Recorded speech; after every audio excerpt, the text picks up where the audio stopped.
Good morning, everybody, and welcome to our council meeting. And let's hope it's productive and positive. I'm sure it will be. I will commence with the prayer. We ask that through council's discussions and decisions, the representatives we have elected may govern the Far North District with imagination, skill and wisdom to achieve a fairer and more united community that enhances the well-being of our district and solves the district's problems efficiently and effectively. Amen. Amen. So can I welcome everybody to the meeting, to those of you who are directly involved, and also, of course, to those residents and ratepayers who are online listening and watching. Thank you for being here. I want to acknowledge that we have Russell with us, and Pamela Ann will, if she's not with us, will be on shortly to make a 10-minute submission on proposed speed limits. But before we start, I just want to acknowledge our new Chief Executive, Blair King. Blair, welcome to the council. Welcome to our first council meeting as you as Chief Executive. And also welcome, of course, to the district and Northland, an area that you know well, given that you were born here and you've farmed, etc., and all that sort of stuff. It's great to have you here, Blair. If you just want to make a couple of comments, the floor is yours, sir. Thank you. Just acknowledge the members of the public that are zooming in on this. Look forward to the time when these meetings are actually back in person. You can actually watch the people around the room, and often the unsaid comments that help us understand the merits of staff reports, or where we could add more detail. So yeah, really appreciate the opportunity there. Thanks, Mayor John. Thank you, Blair. And can I also just say that I'm hopeful that our next council meeting will be in person, but we'll just have to wait and see. But fingers crossed, we'll be doing our best to do that, because I must say it. Well, it's neat not having to travel. It's still nice to see you all in the flesh, so to speak. So thank you, Blair. And can I say once again, Russell, just let me double check. Oh, apologies and declarations of interest. We do have an apology from Mike Edmonds, and we also have an apology from Emma Davis. I'll move that they be accepted. Do I have a seconder, please? Happy to second, Mayor Carter. Thank you very much, Moho. All in favour, we can just, don't need to raise it. All in favour, please say aye. Aye. Contrary, no. Carried. It's carried. If you can do the appropriate tick boxing, Aisha and ladies, thank you. Russell, welcome to our meeting, and we appreciate all that you do and what you're doing for us in the far north, but also for our region and our nation. It's most appropriate that you're here today to talk to us. And sir, the floor is yours, and it's good to see you again, Russell. Thank you very much, and thank you very much for giving us the opportunity to present today. We're double teaming, so it's me and Andrew McLeod. You've got the two chief executives from the two Northland power companies today. Oh, welcome, Andrew. I beg your pardon. Welcome. So we have a tremendous opportunity available to us. Actually, you could drop the slides off if you want. We're not going to work our way through them. We've provided some slides as background. There's some promotional video as background, but we're just planning to talk to you and answer any questions that you might have rather than flip through slide by slide. So I was just saying we have a tremendous opportunity to create a lot more renewable generation in the far north. We are already blessed with resources, but there's a lot more that we can do. But the problem is the lines that we have are currently full with the applications we've already approved. So there's a new concept, a renewable energy zone that has been proposed. But I'm going to hand over to Andrew to introduce himself firstly, and then talk a little bit about that. And then I'll talk a little bit about where these opportunities for renewables are. And then we'll close by having a talk about the consultation process and when that's due, and then happy to answer any questions. So over to you, Andrew. Thanks, Russell. Tēnā koutou. It's a real privilege to just spend a little bit of time with you. Russell and I work quite closely, so the North Power team and the Top Energy team are pretty close, and we have I guess a standing arrangement that we do things together and we do things for the good of the North. So that's very much our starting point. I'll just traverse the very high level concept pieces around renewable energy zones. I know you've got quite a lot of information in front of you. I know a lot of you will have got a good sense for things. So if I just hit the high points, renewable energy zones are just an idea at this stage. They don't exist yet. They have been used overseas, so it's a concept that has proved up elsewhere, but at the moment they don't exist here in New Zealand. And at its heart, it's really a funding concept. And what it does is it says, look, in a region, the distributors, so that would be Top or ourselves down in North Power, or the national grid operator, which would be Transpower, could release blocks of capacity that would enable renewable energy plants to be connected and effectively sell it in pieces. So if you were trying to build a 20 megawatt solar farm, say, you'd be able to pay sort of a per megawatt cost to connect it. And what that does, it sort of socializes or shares the cost, because at the moment it's very, very difficult. If you want to connect something small, you have to work with both Transparent and ourselves, and the costs can be quite prohibitive. So this is a way of trying to make things cost effective. As Russell said at the very start, this is quite an important concept, we think, Top Energy and North Power for the North, because at the moment there's a huge resource up here, and you see headline figures around the 2 gigawatt, which is about 10 times more energy than we currently use in the whole region. So, think about 10 times as much energy, and a lot of it flowing south from Northland, as opposed to us just bringing energy in. But at the moment we can't release it, and without a different way of charging for the capacity and upgrading our networks and the Transpower network, it'll never be released. So renewable energy zones are a way of front-footing that problem, coming up with a solution and really talking to those people who may want to develop generation as a group and saying, look, let's do this together and let's do this for the North. The scale of that, we think there's some pretty easy upgrades, which will get us about 400 to 700 megawatts of capacity away. Beyond there, it gets more complicated, but Russell will deal with that all shortly and at a high level. We do think this is useful, and John, I noticed you mentioned that we think it's useful for the North because it makes us self-sufficient in energy. It's another string to our bow in terms of things we do up here. We do think it's good for the nation in terms of decarbonisation objectives. It enables resource that is here to be released and enables those goals to be achieved. And we do think it's good for our communities for a number of reasons. It should bring some employment. Russell will deal with that. It should help us moderate energy prices long term. And there's certainly some real benefits in terms of self-sufficiency and self-determination, I guess, those sorts of areas. But I won't go any deeper than that. I'll pass back to Russell to talk about the practicalities of what this might look like as it built out. Over to you, Russell. Thanks, Andrew. Thank you, Andrew, and it's great to hear that you guys are working closely together. That's really important. Thank you. Russell. Okay, well, I might cover what it's not. So this isn't a proposal that will have any impact on people putting solar on domestic or commercial. So if you're down the homestead and you've got solar panels all over the place, then it's not going to impact. So it's at the other end of town, a much larger scale, and it's not going to have any impact on the RMA processes that generators will have to go through. So all of those protections, all that consultation, that all remains in place. This is purely about changing the pricing construct.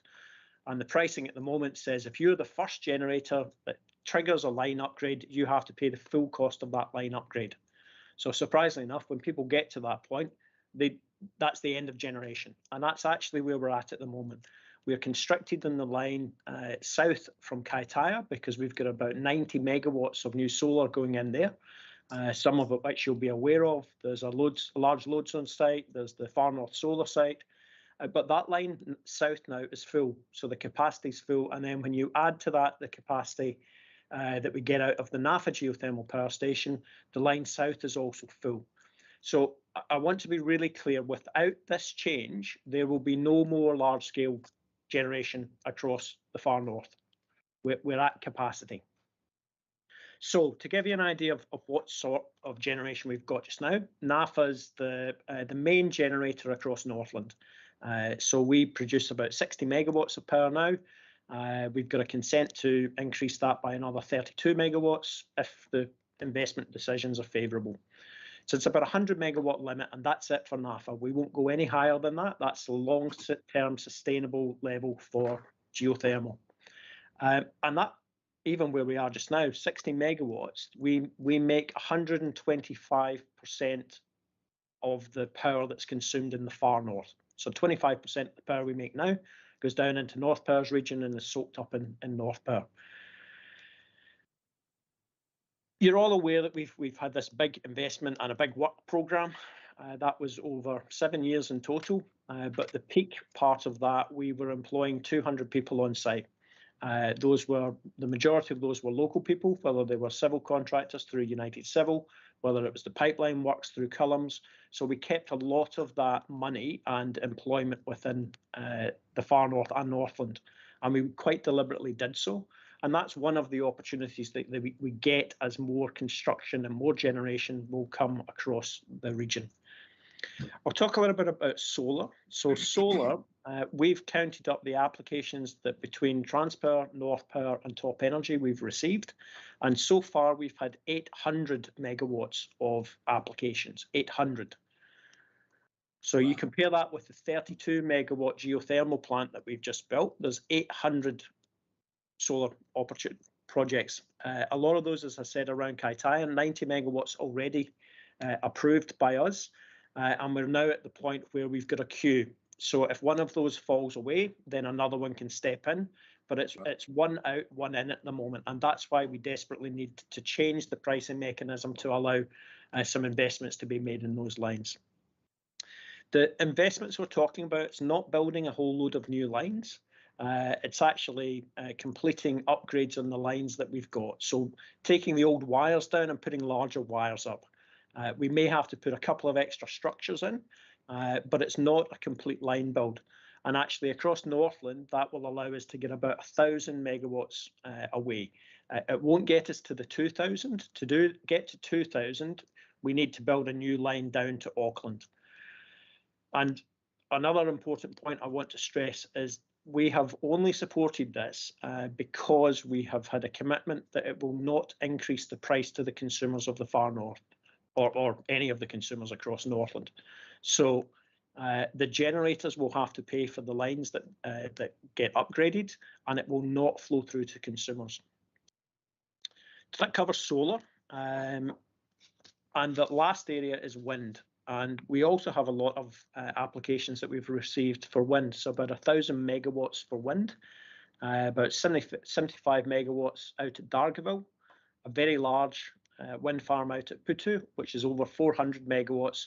And we've also received an application in for a 350 megawatt wind farm to the west of Kaikoai. Now, to put those in perspective, the largest wind farm at the moment is Westwind, just outside Wellington. And that's 143 megawatts. So some of these sites are twice the size of the largest one that we already have. Wow. So, you know, these are not small developments. These are big opportunities for Northland. I touched on some of the benefits around jobs, but what we've seen from NAFA is when you make the power in the region, it brings power prices down. Now, it might not seem like it, but our power, we know because we have a locational factor that's applied. And we have dropped that locational factor for wholesale power by about 10% by changing the region from one which brings power in to one which exports power. We've also managed to drop the transmission costs because we're making that power here by 65%. And the more of this power that we can send south, the more ability we have to push for changes to the transmission pricing mechanism and get those prices to continue to fall. And really, that's at the heart of this. We recognise that there's energy poverty across Northland, and in particular in the far north.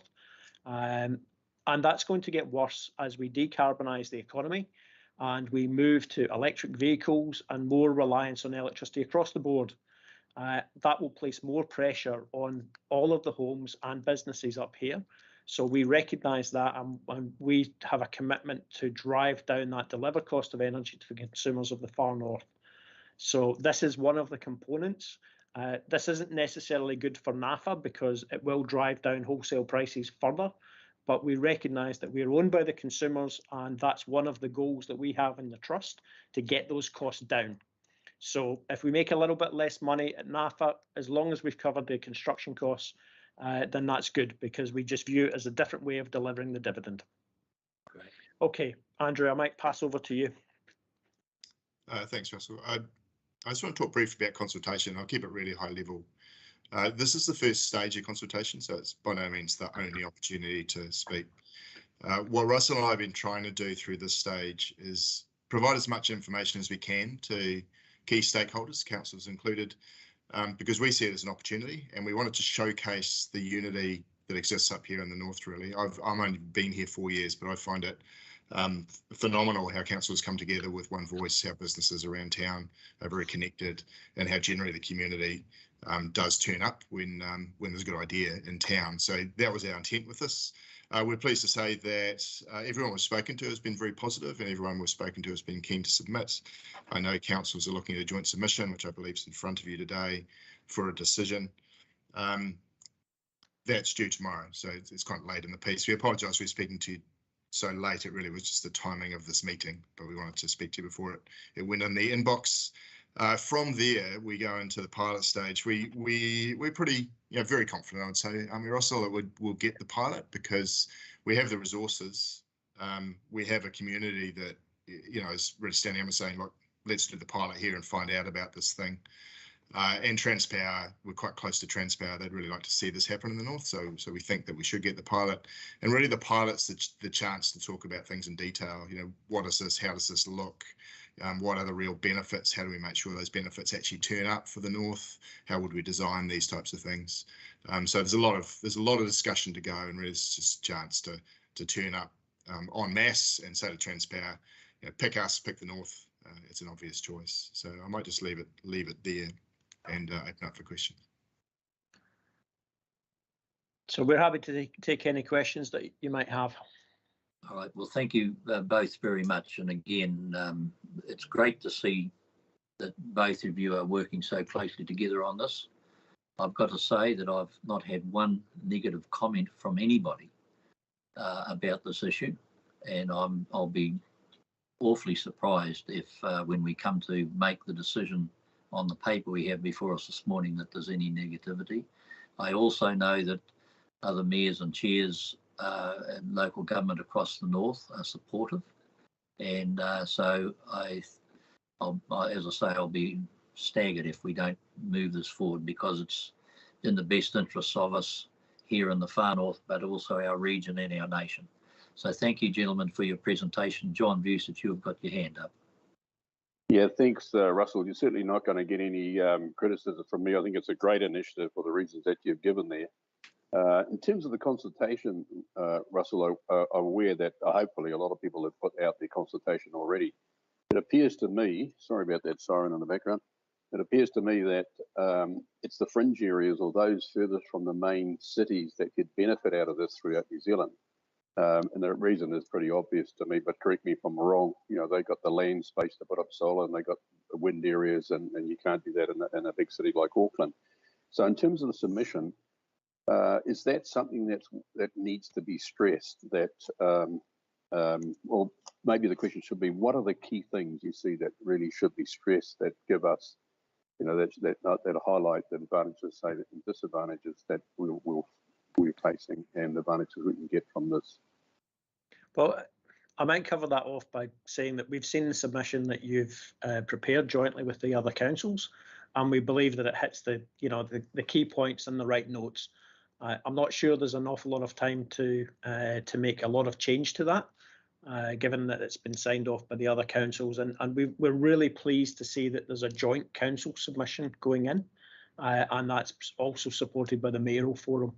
So I think you hit the key points in that submission, and you're right. The way the network was built, it got thinner and thinner as it went out into the regions, because we didn't have as much power demand out here, and actually that needs to change, and it needs to get thicker so that we can put those renewable energy zones in and feed it back into the cities.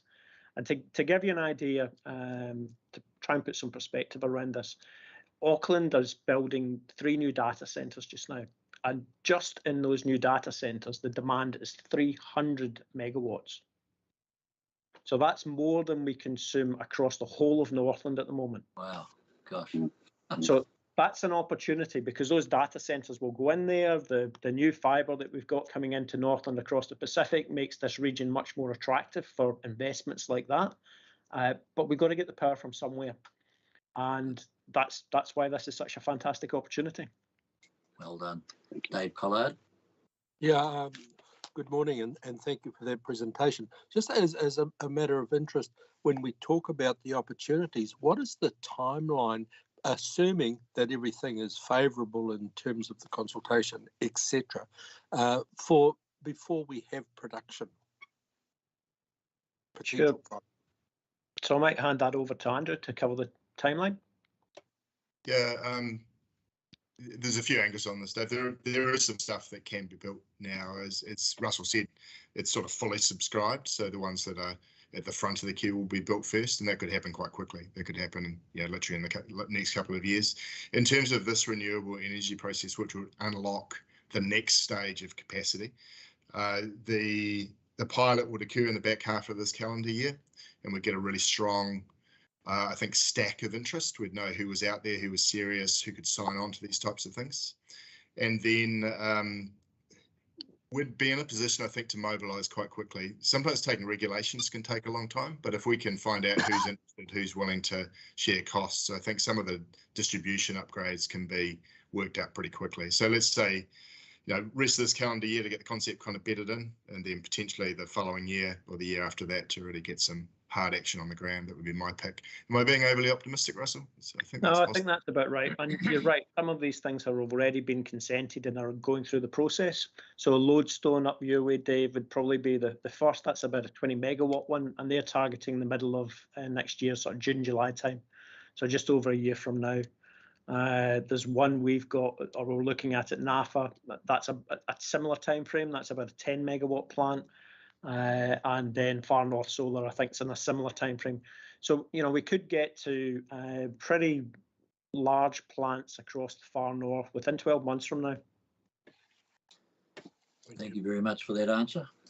Well, gentlemen, can I just say, again, thank you both very much for the submission. As I say, it's so good to see us working together as a district, as a region. And it makes it more positive for us, and quite honestly, far more chance of success. I'll be absolutely staggered, as I say, if when we come to the paper, which is very shortly, that we don't get support from this council to join with the others to give you all the support and backing you can. So thank you very, very much for coming today. Thanks for your submission. Thanks for what you're doing. All strength to your arm. Thank you very much. Thank you all. Thank you. Thanks. Right, thank you. We've got a further submission. We've got a paper coming up under 7.2 to do with speed limits. And we have a lovely lady, Pamela Ann, who wishes to make some comment on the speed limits. And Pamela, welcome to our meeting. It's lovely to have you here. Thank you for being patient while we organised this. And I just want to acknowledge Kelly for her role in also helping this to happen. Pamela, the floor is yours, and you have up to 10 minutes. If we have time, there may be questions, but it'll depend on how much time you have. Welcome. Thank you for being here. Okay, kia ora, John. Thank you for that welcome, and kia ora whanau District Council. So this won't take 10 minutes, so we'll have a few questions if you need questions answered, but I just wanted to just reflect upon one thing. When I'm speaking, we started a group which is under the neighbourhood support, and it's Kainoho ki Otiria, and it's the 24 homes in and around Otiria. So when I'm speaking, my voice is for 24 people or 24 homes affected by the speed limits in this area. So yeah, I just wanted to make that known first. And I understand that the proposal is for Otiria Road to be split into 3 speed zones.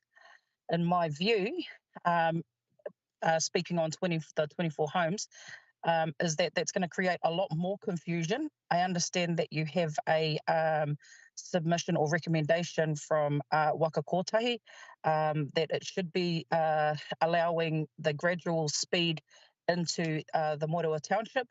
But I think that if we had Ngā Pipito Road, that joins onto Otiria Road, if we went from Ngāpipito Road, which could be 80, then a definite from Otiria and the intersection there, we had 60 from there all the way to 113 Otiria Road, and from there, the 40k all the way to Pembroke. So the other reasons for this is that, so I know that Waka Kotahi is an authority on roading. However, we are an authority on our own community, and we are also an authority and we have lived experience of this particular road and the amount of people that we've pulled out of the drains and had car accidents on this particular road. I think also that, sorry, I had a whole lot of notes here. That's all right. Take your time. The other thing is that the cycle trail runs along this road. So if you're going west out of Moerewa, it's on the left-hand side there. So the houses there don't have drains in front of them. It's extremely dangerous if cars come along there. When they have an accident, they consistently are crashing through everyone's fences down there. But wow. I guess my biggest concern down that area, more than anything, is the cycle trail. And I was talking to someone about it yesterday, and they thought that it wasn't busy. Well, we live right on the cycle trail, and that this weekend just gone, it was busy as. So there's still a lot of people that are accessing or using that cycle trail. It's extremely dangerous for them. They'll just get wiped out. And, you know, I always think, is it going to take a tragic accident for that to happen for us to reduce that speed? Because things like a speed hump can't be put in until our speed limit is reduced. So the 60 limit is going to obviously make the cut when it comes to when the next stage of asking, okay, can we have a speed hump? My partner is also a log truck driver, and last week we were standing outside and a loaded log truck drove past at well over 100k.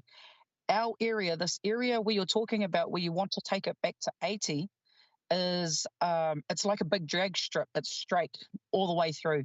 And so the speeds are phenomenal. And now that Kaikohe back road is joined from Ngāpipito and Mangakahe Road, and it goes straight past our house, the frequency of these speeds, we probably got it at least maybe, I don't know, 10 times a day, someone going probably 120 to 140. But now the frequency is just phenomenal. That's going past our house. So that's another thing to consider. And the other thing is when we do separate that into the 3 speed zones, we actually don't have police up there enforcing those speed limits anyway. Like there's nobody to say, oh yeah, okay, well, you can only go 80. But then our main road is already 80. You can't tell me that State Highway 1 should be 80 and Otiria Road, a side road, should remain at 80. I believe that it needs to be brought back down to 60 from 113 to the end of Otiria Road. And that's pretty much my submission. And I really want to ask any questions if anyone has any questions. Thank you, Pamaran. And can I just make a couple of comments? I'm not sure whether others will want to, but very briefly, of course, we're looking to extend, as you know, the cycle trail from Kawakawa through to Opua, and we will get there. There's a few little challenges ahead of us, but we will get there, and that will mean there'll be even more cycle trail business usage as that develops. I actually know the area that you speak of quite very well, actually. And I agree with you. It just doesn't make sense to have different speed limits and speed bumps. Given that your husband's a logging truck driver, I'd like to make a suggestion of what he could do with one of the logs, which might slow the speed down. But I'm not allowed to because this is a council meeting and we're live viewing, so I won't make that comment. But look, thank you very much for your submission. I don't see any other hands up. We will be coming to this paper shortly. We really appreciate the fact that you've taken the time to be with us today to give us your comments and your suggestions, and we will certainly be taking Maddie, them. got a question. Oh, Maddie's got his hand up. I see that. Thank you, Maddie. Well, Maddie, the floor is yours.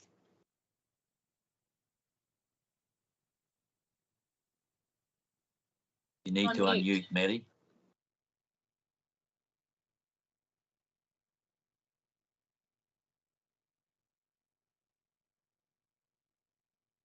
Maddie, you'll need to unmute.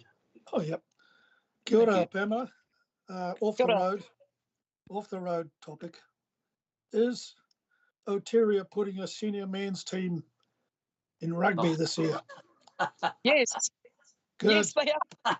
Well done, Pamela. Thank you. Yes. I'm not. What you're saying is that they need the speed limit to keep up with the rest of the teams. Is that what you're asking, Maddie? Well done. Pamela Ann, thank you very much. We do appreciate your time that you've taken, and it will certainly be given serious consideration as we discuss the paper that's before us. Thank you, John. And just to reiterate, so I speak for 24 homes. It's not Yes. just Pamela Ann. No, And I we're appreciate very that. patient. Thank Yeah. you. Thank you. Enjoy very your much. day. Thank Bye. you. Thank you very much. Okay, folks. So that brings us to back to now chair announcements, and there's some announcements and comments I want to make as I go through the agenda, but I haven't got anything specific at this stage. The one thing that I would draw your attention to, Dave Collard has sent us an email which has been circulated to you about the Kaimauamau fires and, as importantly, the way ahead. And Dave, if you wish, you could, if you wanted to make some comment, I'd be pleased to give you that opportunity just now. So thank you, Mayor John. I just wanted to make the comment that the work, the groundwork has been done, and probably one of my comments right at the end of that very simple report is the critical comment that the recommendations have got to be followed up, and I think I'll just read the paragraph because I think it is so important. This is not the first fire in this immediate area, nor will it be the last. So it'll be vitally important the mistakes of the past are not repeated. And that refers to recommendations about fire breaks, how they're going to be looked after, who's going to do them, and the follow-up to that will be absolutely critical in any future fire development. You know, we know that it will happen again. The area is so volatile. I actually went up there to have a look yesterday, and as I drove out to East Beach, where the fire went through, the undergrowth is coming back already. The fire went right over that particular road north of the village itself, so it's regenerating very, very quickly. I took pictures of that just to reinforce what I was saying. So it's the follow-up that will be critical, and whether it's DOC or the landowners or whoever is responsible, we do need to or indeed ourselves as the authority, the road authority concerned in relation to that particular Kaimauamau road going out to the beach. There is a fire break along that. Even now, the undergrowth is coming back, and the dry stuff that's left from making the fire break probably needs to be tidied up. So there is an element of work that needs to be done there and followed up to make sure that we don't fall into a similar trap as what we have done in the past. Thank you. Thank you, Dave, for that comment, and thank you for the work that you've been doing on that. It's much appreciated.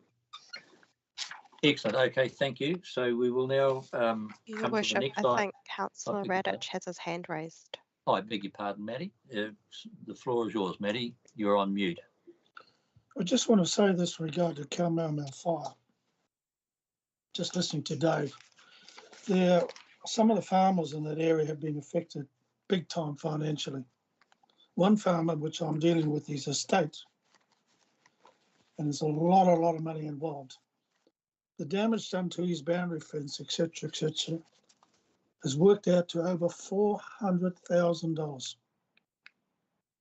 and no one wants to know about it. New Zealand Fire don't want to know about it. The government doesn't want.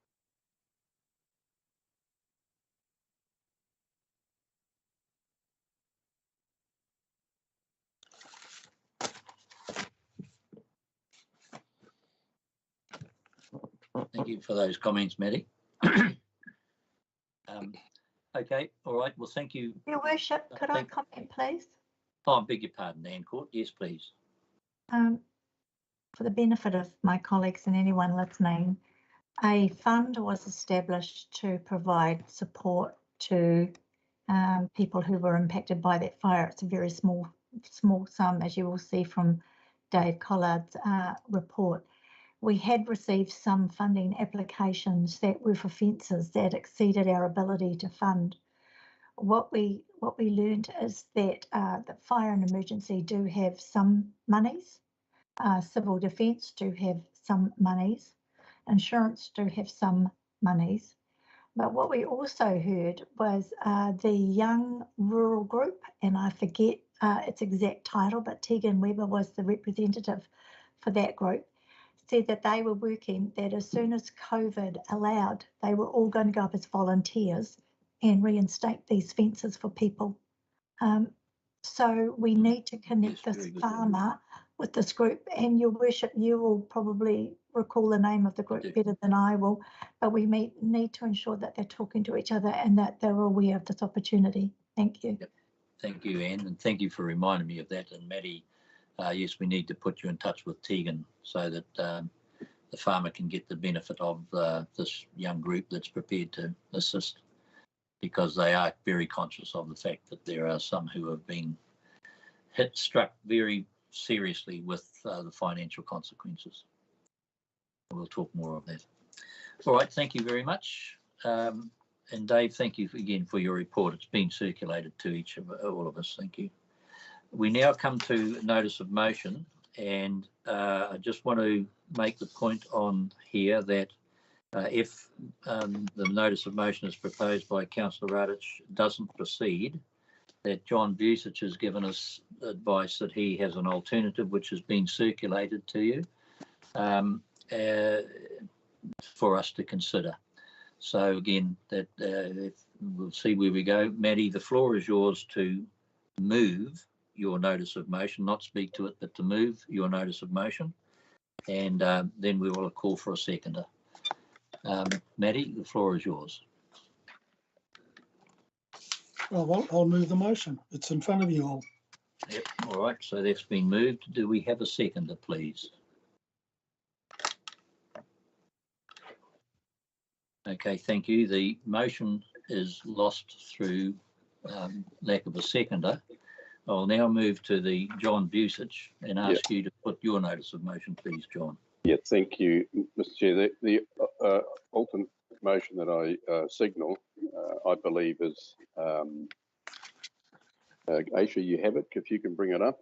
And what it is, I'll read it. Move that the council conducts an independent review of the roading dust matrix to ensure it's accurately prioritised roads and settings based on the council design outcome. So it's there in front of you. It's all been circulated. I won't read it and spend all that time, but I will speak to it though. And just noting a few things, the scope of the review is... I'm happy to second this so that Councillor Busich can speak to it. Thank you, Moko, for keeping me straight and narrow there. So then I'll speak to it. Thank you. And that the 8 points there, that was worked out by involving Andy as well. So those 8 points are really just saying what should be included in the scope, and we have the chairs of the ARP and Strategy, Policy and Regulatory Committee to finalise that scope, and that shouldn't take too long. It's going to be an independent review, so that there is going to be no chance of, whoever wants to say it, no chance of actually bias by staff or bias by our contractors. So that's the purpose behind it, and the aim is to look at what we achieve, what we're trying to achieve, and that we are achieving what the councillors wish to achieve out of it all, and to give that assurance that what we're doing is the best way forward. Thank So you. I'll leave it at that. Thank you. Mr. Thank Chair. you for that, John. And can I'm going to ask Moko as a seconder to speak. Someone's hand just went up, and so Kelly. So I'll ask Moko to speak, and then I'll ask Kelly. I just want to make the point that when this study's being done, one of the things that I will be recommending is that we may well have a workshop before we bring it back to council as well.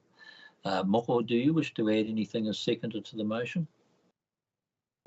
Just your worship, just that I support this as an alternative to simply scrapping our road matrix, which a lot of work has gone into. But I do have questions about it and how it works and how it functions and that it's fit for purpose. So I'm very supportive of what Councillor Vucic is proposing here to have this reviewed. And I would be extremely supportive of us actually workshopping it as well, Your Worship. Thank you. Thank you. I see that we have Deputy Mayor Kelly and David Clendon. So I'll start with Councillor Court. Thank you, Your Worship. I'm going to support the resolution. I'm going to speak to it, but I do have a question. And that is it refers to the roading matrix. My preference would be that it referred to the dust matrix. We actually only have one roading matrix, and it is the dust matrix. And I just want to take my colleagues on a wee history journey down memory lane, Kori Wampu.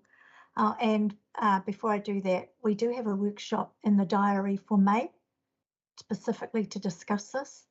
We have workshopped this before, but unfortunately not every elected member was available at the time. I want to thank Councillor Vucic and Councillor Stratford for doing me the courtesy of phoning me to talk about this, because the dust matrix is my baby, as they know. And its journey began 3 terms ago when I was on the Regional Land Transport Committee, and we received deputations from residents in Mōrewa who were particularly concerned about the impact that dust was having on the health of their community. And as I sat through the hearings, I felt heartbroken that the attitude in New Zealand at that time was, if you choose to live there, then you pay the piper. And I didn't feel that was right. I didn't feel that was right because we have communities that have lived on their roads for generations. And through no fault of theirs, the circumstances have changed. So roads that were horse and wagon routes 100 years ago were now heavy freight routes. And we were seeing evidence, particularly in Oturia, where Oturia and Pipiwai Road and Pipito Road, where logging trucks were coming through one every 15 minutes. And the tailback of dust from a logging truck has hardly settled on the ground before the next one was coming through. And everyone was using this as an alternative route because it was shorter than using the designated route of the state highway. But nobody wanted to take ownership of that. And we had stories coming through about how people were drinking contaminated water and people were sick and they had asthma and their houses were always dirty and their laundry was always dirty. But worse than that, people were dying.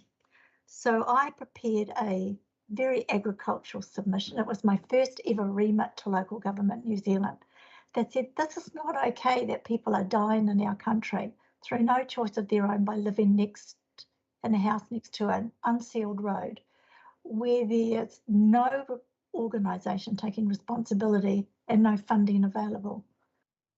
That remit was supported at Local Government New Zealand and a working party was established, and I was very fortunate to be appointed to that working party as the only elected member in New Zealand. So I would fly down to Wellington and I would sit at these meetings at Waka Kotahi's headquarters with amazing people from all over the country, from the health department, from the roading department. We were given funding. We did a whole raft of tests. You'll remember that the Far North was successful in being a trial for EBAM monitors, which was set up to measure dust. And as a result of that, there's now empirical evidence supported by the World Health Organization that says any particulate matter, 2.5 micrograms or 10 micrograms, is harmful to human health. and will cause terrible things to happen to people, such as lung cancers. And following that, a funding stream was made available. Now, there's not enough money in the world to seal every road in New Zealand. We have 90,000 kilometres of road. So what we started to do in Northland was say, where is dust the worst? And how do we quantify where it is the worst? Because every community will say ours is the worst. So let's start to put some evidence together to identify what can we measure. And you'll know the story that I was bumped off a plane, I was put on the bus with Will Pillar, and we mocked up the very first dust matrix. It was really agricultural. And since then, our staff have taken it and turned it into the wonderful thing it is today. Was it perfect when we started? No, it wasn't. We have 2,500 kilometres of road, so a lot of it was done off the desktop study. So when they put the first list of roads up, which we all saw when we were in Kaitaia for that meeting, they said we need to go out now and ground truth them to make sure that what we think we know is actually what we see on the ground. They did that, and with a margin of error, they were spot on. So we started to knock the bastards off, as Edmund Hillary would say, one at a time as money became available. And I'm really proud of that tool. But over time, the messages got lost in the community, and sadly, it's even got lost amongst some elected members. This is not the tool that we use to address all the roading needs that the Far North has. It is not a tool for addressing tourism. It is not a tool for addressing economic enablement. It's not a tool for addressing traction seals. It's not a tool for addressing growth. It is a tool to address the impact of dust on human health. So I'll call it quits at that point, other than, Your Worship, to say that I'm heartbroken that I have to sit here 9 years later and still defend this tool. This is the proudest thing I have ever done in all my years of being an elected member, was to sow the seeds to enable amazing staff to further develop this tool into what we have today. It takes the politics out and it puts the money in the community where the money is needed to be the most. I fully support this review. I don't want to be part of it. I'm sure that if I'm part of it, I will continue to have to defend it at some point in the future, because someone will say I'm impartial or biased or prejudiced, and I am. I admit that. I think this is a brilliant tool. I just want to reiterate, please don't lose sight of what it is intended to do. It's intended to measure dust and the impact of dust on human health. We need a whole bunch of other tools in our toolbox to address all the other deficiencies in our network. And you'll recall from that meeting in Kaitaia, staff produced 4 different matrices. One was based on Waka Kaitai's General Circular 1604, which was the approved funding methodology in the day for sealing roads. There was another one based on TIF funding applications, and there was another one based on PGF funding applications. Whatever assessment criteria you put in to measure will change the rankings of the roads. So my plea to the committee, and I'm going to support it, and I'm sure this will go through, and good on you for putting a set of fresh eyes over it, is try to make this into something it's not. It's there purely to measure human health. Thank you, Your Worship. Thank you, Councillor Court, and just note other councillors that I allowed Anne all the time she needed to make her comments because she's been involved for so long. Kelly, for the rest of you, can you keep your time a little shorter? Kelly, the floor is yours, and then we'll take David Clennon, Dave Collard, and Matty Radich. Thank you. In that order. Kia ora. Thank you. Thank you for that, John.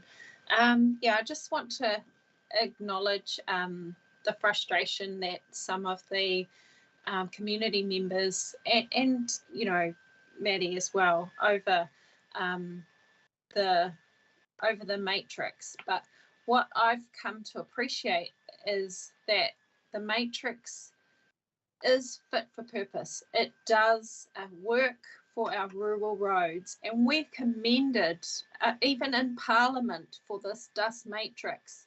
Our MPs commend us for having this dust matrix. You've heard it from me direct. but I think we do need to have this review, because there are some unsealed roads that will never be able to compete with, say, Orako Road or Marlow and Kaka Road are roads that frequently have forestry trucks on them, frequently have milk tankers on them. We've got roads that are in our urban centres that are unsealed still, and they will never ever rate within this matrix. And then we've got, as Anne mentioned, tourism roads and hills that feed, I'm going to use Parapara as an example, feed a whole community where there's lots of growth happening, and it's a through road. But because there are no houses along the hill section of Parapara Road, well, there's a couple, but it just doesn't rate high enough in this ranking of all the, I forget how many roads there are, Councillor Court knows how many there are, that need sealing. So, yeah, I'm really excited about this review. I'm so excited that we actually seal roads. Thank you, Councillor Foy, for moving that amendment many years back, because prior to that, we weren't sealing nothing. So, yeah, we've got progress, everybody. Roads are being sealed. Kia ora. Thank you, Kelly. David Clinton. Yeah, thank you, Mr. Mayor. Yes, I certainly support the proposal to review the matrix. I won't enter into the debate at this point. That is for the review, and I'm sure we'll all have an opinion later, but this is not the moment to start talking about the pros and cons. My only concern with the motion is that it's open-ended, and I believe that we ought not to pass resolutions that don't have some sort of a timeline on them. Too many of our resolutions sort of, with all due respect, disappear into the ether, and a year later we're thinking, gee, what happened to that? So I think that we need either an amendment to put some time around it, or at least a note in the minutes that indicates we'll have a report back on progress within a given time. And I would have thought perhaps 2 or 3 months would be ample time to at least get some initial scoping of the task, whatever it might be. So I'm not sure, John, as the mover, whether you would be think an amendment the most appropriate, or would you accept simply a note in the minutes? But I think it's critical that any resolution as council passes has some sort of timetable to it, or else things simply fall over and disappear, and we all end up terribly disappointed. Yeah, just so thanks to David. That's actually when I put this together. I had a limited time frame to do it, and that certainly went through my mind in terms of the time frame. And I didn't want to put something in there, but I'd really love to, without talking to Andy. And if it's 1 month or 2 months, it'd be. I'd like to see something there. Perhaps through you, Mr. Chair, if Andy Finch, I believe, see if he can just give us an indication of what likely time frame is sensible. Then I'm very happy for amendment to be moved to conclude at that time frame. Andy, could we suggest something that output to be a written report by the end of June, for example? To the chair, look, staff fully support this motion, and clearly we've been working with Councillor Vucic over the past months around scoping what that looks like. So effectively, staff are just about ready to go and commission this piece of work. The one outstanding issue, and maybe this is the one outstanding issue, is getting agreement from the elected members about the six roads to pilot.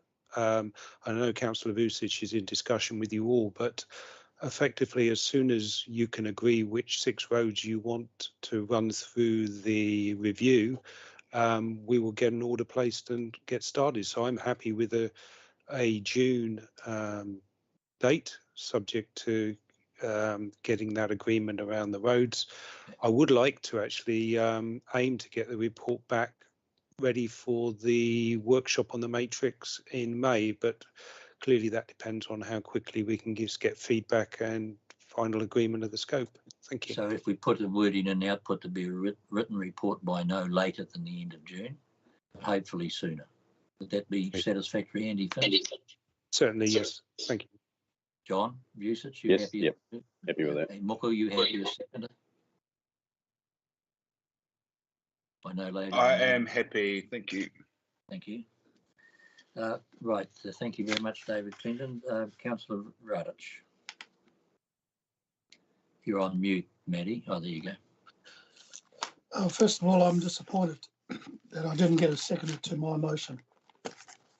And there are hundreds of people who are linked onto this live stream at this very moment, waiting for me what I wanted to say. And no doubt many of them will be very, very disillusioned and very uptight. I have information in front of me that is not good regarding the metrics involving dust. And I can simply say this, that it is flawed, inaccurate, and somewhat corrupt. And I have no hesitation in saying that. There are other avenues which I'm going to go through, which I will. I listened to Anne Court. Honestly, it's embarrassing.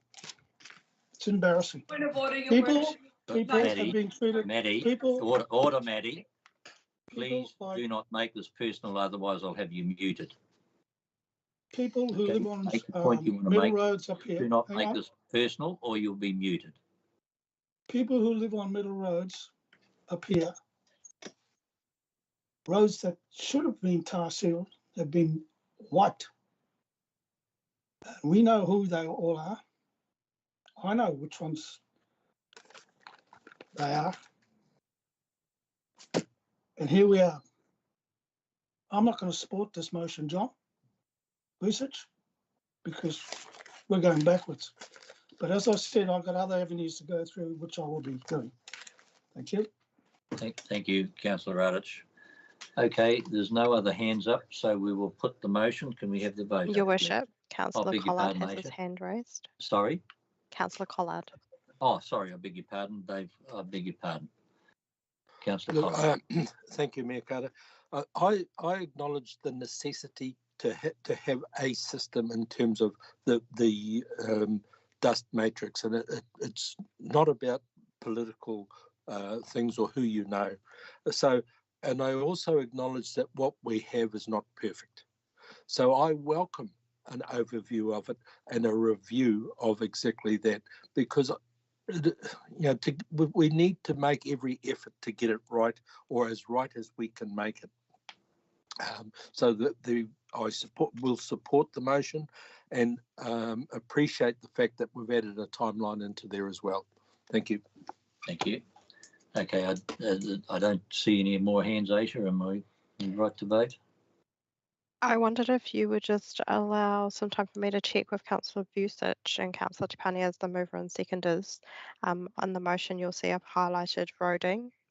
Deputy Mayor Court suggested that we remove the word roading and refer to it as a dust matrix. Were you happy for that change to occur? No, because I did put that in there after speaking with Councillor Court, so I'm referring to the dust matrix, but it does relate to be clear, it is relating to roads. So that's why I left roading dust matrix in that way there. Capitalise. Yeah, and where you highlighted the question marks, that question mark can be taken out. That there will be worked out with the chairs in terms of the detail of what that actually means. So I'm sorry about that. And just in closing remarks, Mr. Chair, I can see and feel the frustrations that Maddie has, but really this is about taking the politics out of it, and this is about looking and will address some of those issues that have been raised. So I'm expecting Councillor Radich to actually provide some roads that he may be concerned about, so that they can have the detailed review around them. And they needn't be roads that have been sealed. They could be roads that have not been sealed as well. So that's my final remarks. Thank you. I just see Calvin has his hand up. We are coming to conclusion, Calvin, but do you want to make a comment? You're on mute. Just through the chair, with respect to the wording for that roading dust matrix, I've made a suggestion in the chat that it's known as the unsubsidised sealing dust matrix, and that may be the best way to describe it within the motion, because it's the dust matrix that informs the unsubsidised sealing budget for council. I think we might just leave it. Thank you, Calvin, for those comments, but we'll just leave it if it's agreed that we're okay. Thank you very much. Okay, let's go to the vote, please. I'm in favour. Councillor Cord. In favour. Councillor Clendon. Aye. Councillor Collard. Councillor Collard. In favour. In favour. Councillor Foy. In favour. Councillor Radich. Against. Councillor Smith. Recorded. Yes, it'll be recorded, Maddie. Do it. Councillor Smith. In favour. Councillor Stratford. Aye. Councillor Tepanier. Aye. Councillor Vucic. Aye. Aye. Thank you. Right, the motion is carried, so that will happen, and we'll, Andy, I know, is already with the support of Blair, has got a lot of work already underway getting that done, Andy, and we'll any stuff you need, please come back to John Vucic, and we'll get those, hopefully get those roads out there as quickly as we can so we don't hold you up. Thank you very much for that discussion, everybody. I'll now ask you to turn to the 6.1, the confirmation of the previous minutes. I will so move. Do I have a second, please? I'm happy to second, Mr. Chair, but I want to note that there is an error on page 22. Okay. And thanks to the, and on page 22, if you turn to page 22 on the minutes, you'll see there is a reference to the, just going there myself. It says at the bottom, note the potential decommissioning of the Kauri Dam. The report should actually have that word in draft in there. When that was attached to that meeting, there was draft written all over. And thanks to the secretary of the Ngakahu Ngakahu Whenua Trust, he did point out that there was an error there. Otherwise, I probably would have missed it. Right. So it's a draft report. So if that word draft can be inserted between dam and the report, then I'm very happy. Just bear with us for a minute. What are we typing here? Just on page 22 on the agenda. Yeah. You'll see the note, and it's got Kauri Creek Dam, and it should have draft report. Draft. Okay, so that's the note right down the bottom. Yep. So we don't need to move alter the motion. Can you take the wording out you've just put in the motion, please? Yeah, no alteration to the motion. It's just the very last sentence, the potential decommissioning of the Kauri Dam draft report. Yeah. Can we add that word into the agenda? No. Yeah. So that's the correction. Thank you, Mr. Chair. Okay. Will do. Thank you very much. If we just make a note of that, and that can be altered. And Moko, have you got your hand up? Kia ora. Yeah, should that wording be that council confirms the minutes of the ordinary council meeting held on the 24th of Feb and the extraordinary? Though both, one of them was a normal meeting, wasn't it? But it looks like they're both no doubt they were extraordinary meetings, but just the wording there I think is incorrect. Okay, can I have comment from staff, Aisha? Councillor Tepanier is right. Apologies for the mistake on the agenda. All right, we will just alter that, please. Thank you very much, Councillor Tepanier. Yep, just the council meeting 24th and the extraordinary meeting on the 15th of March.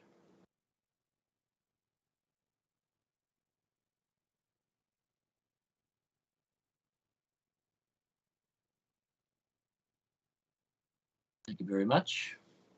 Okay, so we've noted the alteration to the note, and we've also changed, thank you, so it's ordinary council meeting. That's it, thank you. Okay, is there any other comments? Otherwise, I'll ask the vote to be put, please. I'm in favour. Councillor Court? In favour. Councillor Clendon? In favour. Councillor Collard? In favour. Councillor Foy? Favour. Councillor Radich? You there, Matty?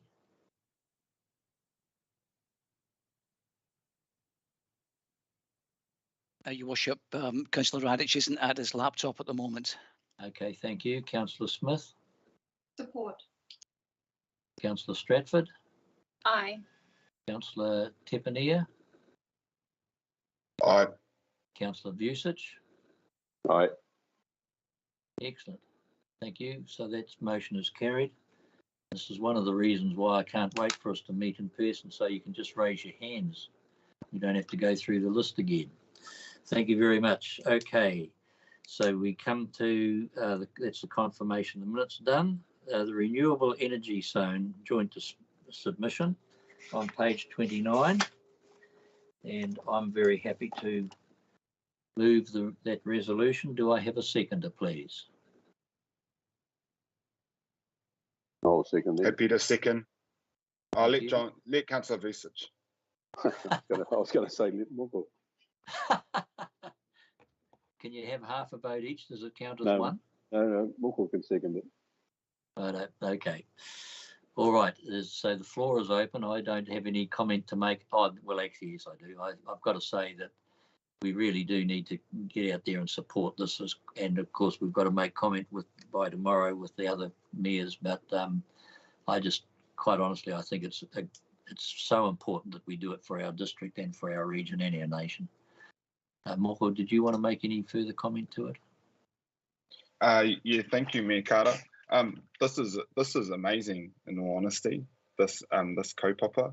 But I do know that there are members of our public who don't actually understand fully what this means or how transmissions lines work and the loads that they can bear and stuff like that. And we know this because we know that Top Energy are still working through some conflicts around upgrading our current lines. So I think that just as we go further through this, we need to ensure that our comms around it and our education around what this means, how it means, and what upgrading, if we're successful in the pilot of this, is going to be amazing. But we really need to get those comms right. Like I Googled when I read this report, how does a power grid work? Just so that I could oh, okay, that's why. So that's going to be very important. As people, if we're successful and we have all of this development happen, it's going to be absolutely amazing. But we know that with development comes fear around the unknown and what it means. And so just pushing that we continuously educate ourselves and others as we go through this. Kia ora. Thank you very much for those comments. I see Councillor Vucic has got his hand raised. Yeah, just very quickly, Mr. Chair. Yeah, 100% support behind this. The key thing, as we heard from the two CEOs of the power companies, it opens the door for the renewable energy to come on stream that wouldn't otherwise happen. In fact, it even does open the door for our base load naphtha generation as well. And the reason is that the sharing of the cost of the line, transmission line south, or transmission lines, in fact, from Kaitaia going south, is just would be too high a cost and a burden for a generator, a relatively small scale generator well, they're not that small, to pay. So by sharing it this way, it actually enables many things to actually happen. So I think everybody thinking about what's happening would support it, and I also believe it opens the door to some of the newer technologies and charging of electric vehicles and so on, which is going to really put an impact on our grid overall. So thank you. Thank you. John David Clinton, please. Yeah, thank you. Yeah, I support the motion. Anything to do with electricity and the grid and the like, I always approach very sceptically, because basically our funding, our pricing mechanism nationally for electricity is badly broken. It's a really strange, convoluted arrangement, none of which can be remedied from Northland, unfortunately. But in principle, yeah, anything that enables sort of dispersed generation sites to feed into the grid and hopefully make Northland self-sufficient in energy has got to be a good thing. I just want to question a couple of points in the submission, the draft submission. On page 58, in the last paragraph on that page,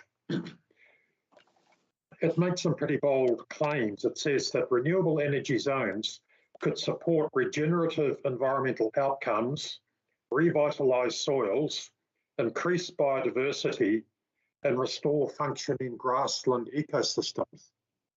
Putting aside the fact that Northland actually doesn't have any grassland ecosystems, I just can't help feeling that's over-egging the benefits of it. I'd really be interested to know how building this capacity, enabling this renewable to come into the grid is going to increase biodiversity and revitalise our soils.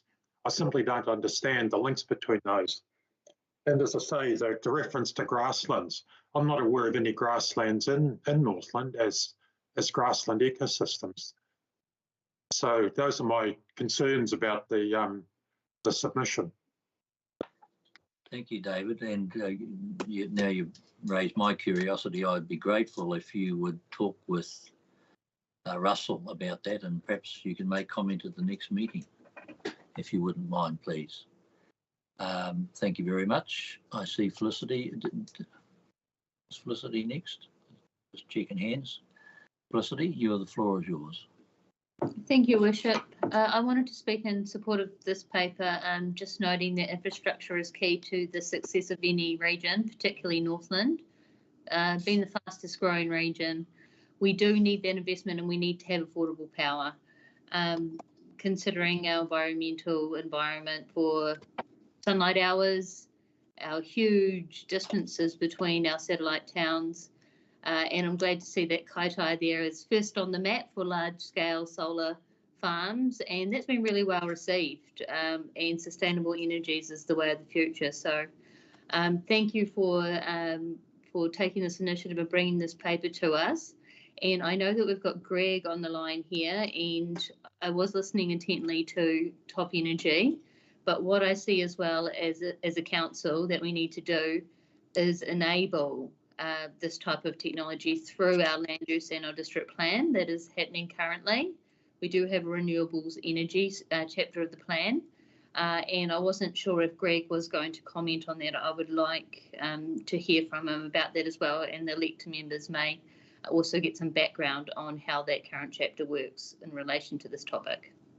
Thank you. Greg, have you got any comments you wish to make on that? Blair or Greg? Thank you, Your Worship, Mayor, and thanks to councillors for raising those issues. I might just respond to Councillor Clinton's comments first, that this is a very collaborative process as highlighted through the representation. And that passage in the paragraph that Councillor Clinton was referred to was actually added to through the Whangarei District Council meeting. So it's a live editing process where we've updated this version to reflect what other councils have said. So that opportunity exists for further amendment from our council today as well before the joint submission's finalised. And thank you also on the question about the operative plan policy framework as well as the proposed plan. The operative plan has a very quite comprehensive chapter on renewable energy and energy efficiency.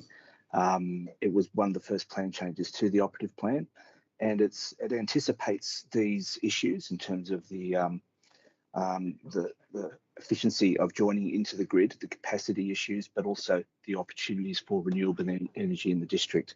So as an issue, it's very well identified, and it does create a policy framework to try and enable equity for joining the network to get the full benefits for our community. And I think maybe that's the essence of this issue, creating a fairer and more equitable opportunity for joining up and for renewable energy projects, but also the benefits for the whole community in terms of more affordable energy that can be developed. So the pilot has that potential to create some spatial focus for where renewable energy has benefits and co-location. So spatially, we could see in the future places that perhaps don't have those sensitivities and other values that could be further enabled for renewable energy to create these pockets that can create connections, efficiency, and then the the broader benefits to our district and to the national grid as well, that we can supply into. The proposed plan also has an enabling policy framework for renewable energy as well. So I think we're in a good space in terms of supporting this really good initiative, but the pilot will obviously have benefits for us further in terms of creating those cost efficiencies for joining. Thank you very much. Blair, I see you've got your hand raised. Thank you, Mayor Carter. Just heading on to the comments from Greg and others. I'm familiar with Golden Bay Cement. One of the interesting bits is they went in and built an overlay, or asked basically for an overlay to enable a number of these things. I noticed through the submission from Top Energy and North Power, generically they're saying it's a good idea, but we haven't identified, and like any good idea, when you actually go to put it into practice, there is quite a lot of people who come in saying they wish to object or they wish to, yes, good idea, but just not here. And I'm wondering if there's an opportunity through this, I know we're fairly well into the piece with the district plan, with an opportunity to try and identify some of these proposed areas to help form those proposed overlays or areas to give more assurance. It's sometimes a little bit frustrating for people that they feel council has a policy enabling something, but when they go to apply, they feel that we are not actually helping them get there. They need to go and get a number of other approvals to start with, if that could be considered. Thank you. Thank you. And perhaps you and Greg can discuss that further, Blair, if you would, and just to come back and give us advice on that, because I think your point's well made. Rachel, you've got your hand up. Thank you, Your Worship. I just want to pick up on the point that Greg made about the opportunity for minor amendments. And I think one of the points that Russell made that really struck with me was he stated that energy poverty across the far north is going to get worse as we decarbonise the economy. And effectively, the opportunity that this brings to begin to play a part in addressing that. And I'd really like to see a strengthened statement to that effect in our submission, if possible. I don't know what the mechanism is to do that, but I think that it's really important that we reiterate that the far north suffers from severe energy poverty and will continue to get worse if we carry on the trajectory that we're on, and the opportunity that this brings in that space. Thank you. Thank you. All right, can I just suggest, Blair, that you might also want to discuss this with David Clinton, and between you talk to Russell just about the points you've made. And Greg, the suggestion just been made by Rachel, have we got time to address that issue she's raised before we put the submission in? Absolutely, yes. We can strengthen that statement and make sure that that reflects your intention, and then share that back with the other councils for the joint submission. And it does reflect the live collaborative process on this joint submission. Okay, all right. Well, we take that as one of the, in the motion, you finalise the submission, that you'll do the work on that, and I'll take the praise. Thank you very much. Anne Court. Thank you, Your Worship. It was more a point of order, and notwithstanding the wonderful merits of what Councillor Smith has just stated, I recall during the deputation this morning that this submission's already been signed off by the other two councils. Great. So I wonder about whether or not we should be making any amendments or adjustments to this submission. But if we have time, we could put in an ancillary submission that's our own, that could capture that point. I will look, I will talk once Greg's done some work on it. I'll talk with the other mayors to see whether there is time or whether we need to put an add-on in. So we'll deal with it appropriately as we go forward. Greg, if Blair and Greg, if you can remind me to do that, please, if you take a note. Okay, thank you. I don't see any other hands raised, so I will put the motion.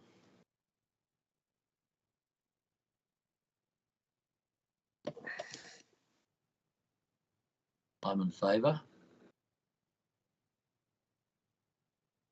Councillor Court. In favour. Councillor Clendon. Support. Councillor Collard. In favour. Councillor Foy. In favour. Councillor Radich. Aye. Councillor Smith. In favour. Councillor Stratford. Aye. Councillor Tepaneer. Aye. Councillor Vucic. Aye. Thank you. So the motion is carried unanimously. Thank you all very much, and we will do the bits of tidy up as rapidly as we can. Thank you very much. I just let me double check here. So we've come to page 63, which is the committee recommendations and resolutions. And of course, we had the submission this morning from Pamela Ann. And so I think, Kelly, you might want to see how we can address her submissions. Yes. So I'll ask for a mover and a seconder to the paper, and then Kelly will move. Kelly move, thank you. That then and Moko will second. Thank you very much. So Kelly, can we have your comments, including any comments you may wish to make around the Pamela Ann submission? So for this resolution, the proposed amendment to a speed limit relates to point E. I'm just double checking.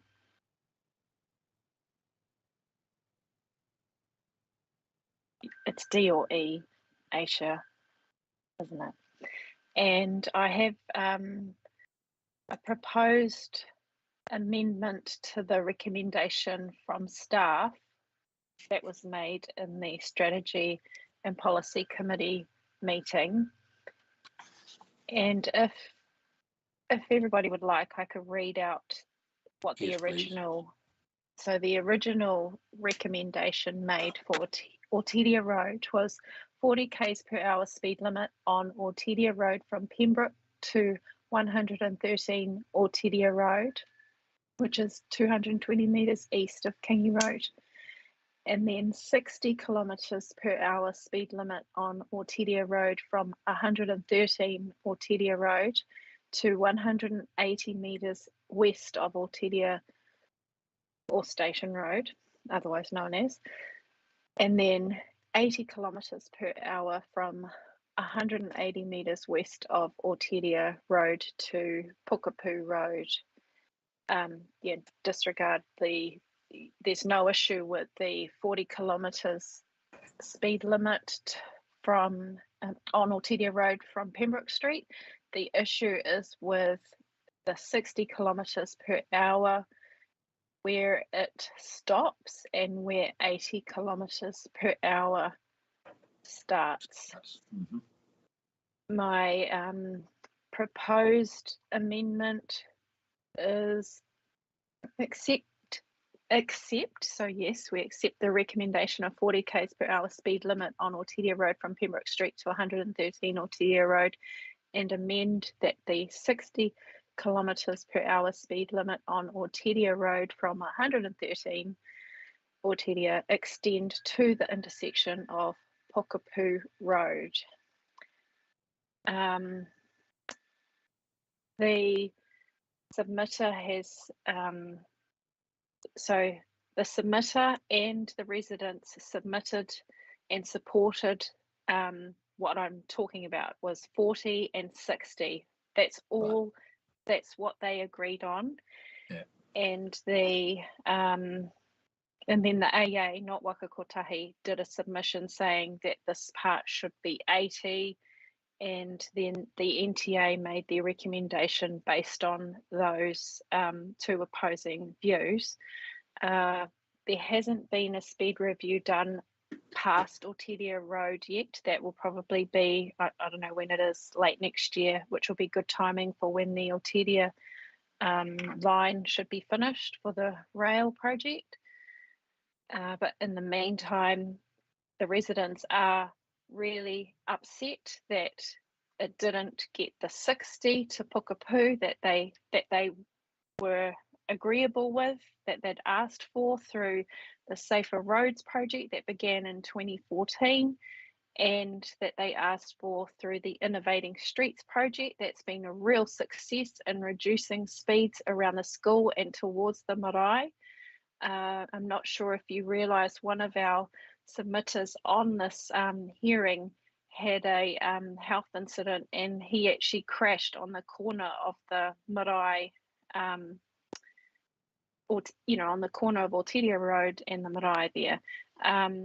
And what Pamela Ann didn't mention is that in the last, I think it's in the last 7 years, one of the many fatalities that have occurred between Pukapu and the Pukapu intersection and the marae, somebody was, just cut in half.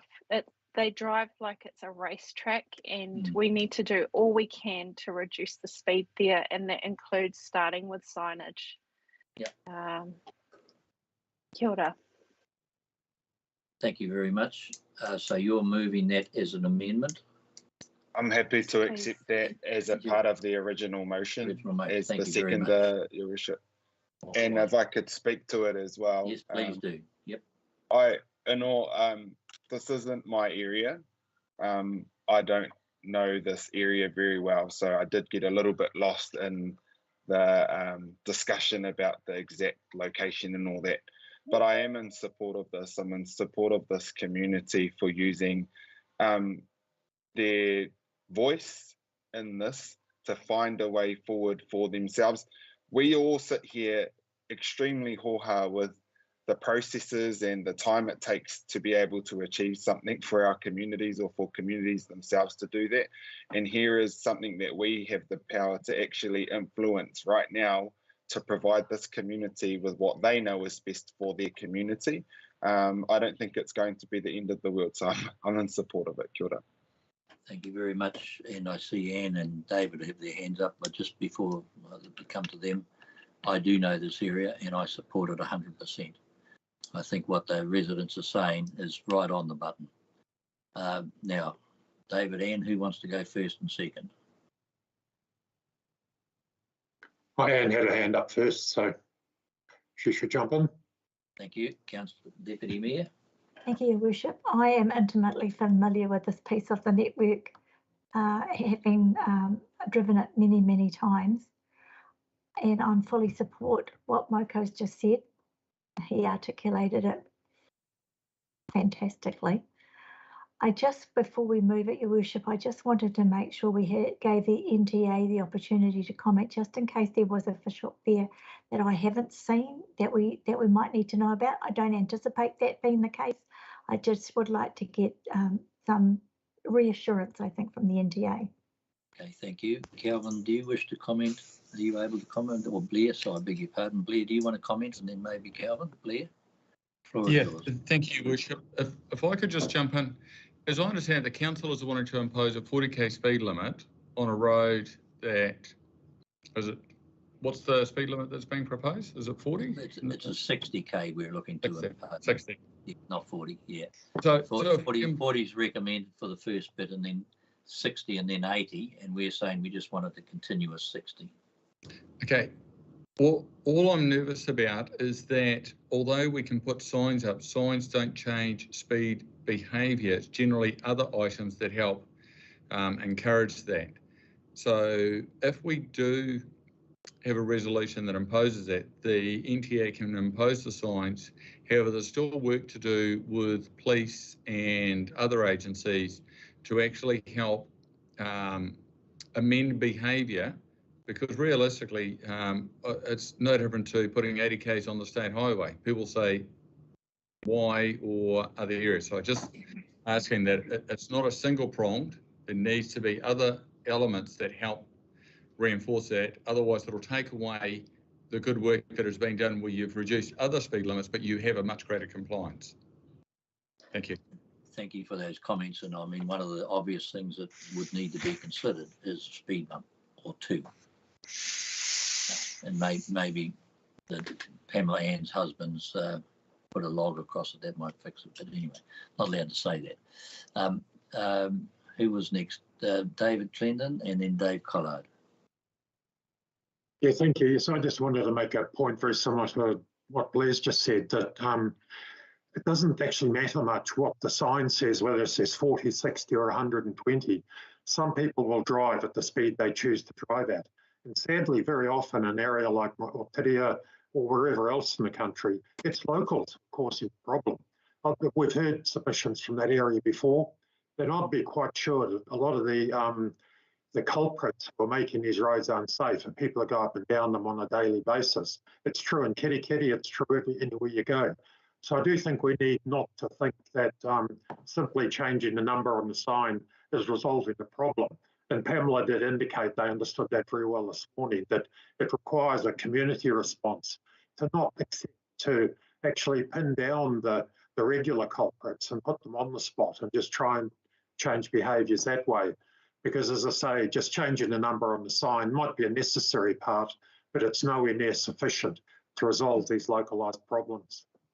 Quite correct, David. Thank you. Invite South right, and Calvin and then Dave Collard. Thank you, Your Worship. Through the chair, we have definitely acknowledged that there is some justification for the recommended speed limit as it is. I think it was pointed out earlier that the review area included Oteria Road, but not Ngāpuito, and that is happening in a later stage. At the moment, Oteria Road is quantified as a secondary collector road. It's straight with a single curve. As part of our speed limit reviews, we do on-site ground truthing. And one of the things of the speed limit setting rule is that speed limits should look and feel appropriate for what the driver is used to driving. At this point in time, along the lines of what Blair was saying, it was considered that this section is not self-explaining 60 Ks, and the speed limit would be hard to enforce at that without some significant infrastructure investment, which there's presently no budget available for. It may be something that could be incorporated into the Ngāpuito kind of review when that happens. So just in some background, when we identify the setting of speed limits, the setting of speed limit rules identifies minimum distances for a 60 to 80 K transition and speed limit, and the configuration that's in the original proposal meets that. Also, the step down from 100 to 80 to 60 encourages greater compliance moving into Mauriwa and into that area. It can be monitored and adjusted when we do the review if this isn't passed as a motion.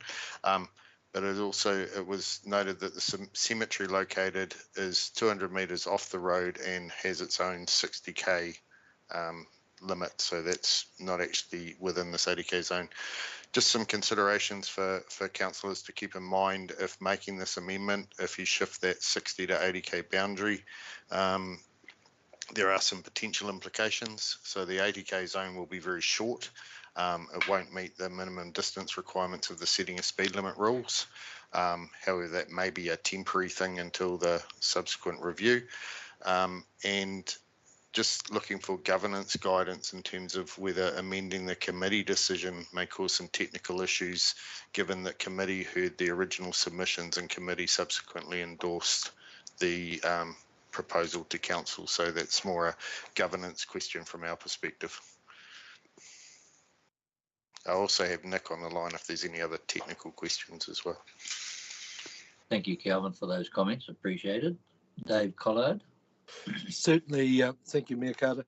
Support the comments of my colleagues in relation to Oteria Road in that area. Don't know it personally, but looking at the maps and understanding what's happening there, certainly support that. My concern goes a little further north than that to the 90 Mile Beach in terms of what we are doing in terms of speed on the open beach. While I support the restrictions that are proposed for residential areas and on and off areas on the beach. After driving on the beach, I specifically went for a drive on the beach on Sunday just to have a look at where it was, and as much as I've been driving on it for bloody near 50 years or longer,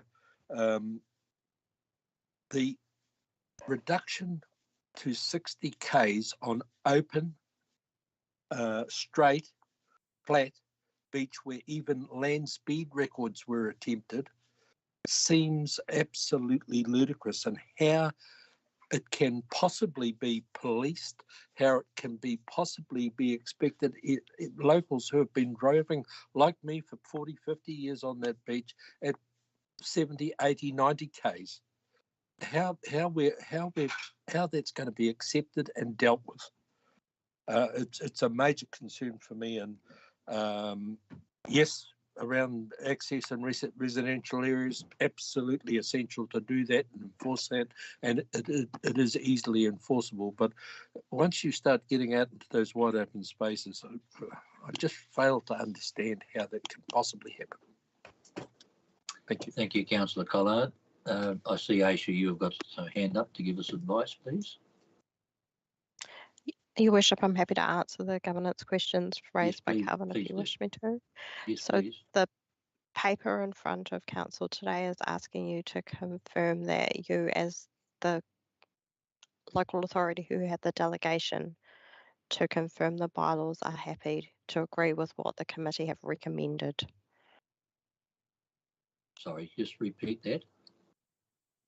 Sorry, that was a bit confusing. So Council who are meeting today have other local authority who are receiving a recommendation from the committee. The committee don't have delegation to confirm a bylaw. So the recommendation from the committee is something that council can either agree or amend. Right. Okay. So it finally has to be a council decision. Yes. Okay. Thank you. Thank you for that advice. Kelly, you want to make further comment? Yes, I would. I'm just trying to catch up on the comments in the chat. The comments in the chat. So just for, I'm not sure if everybody quite caught what I was doing there. What Calvin is speaking to is the alternative resolution that I would put if this one was lost. So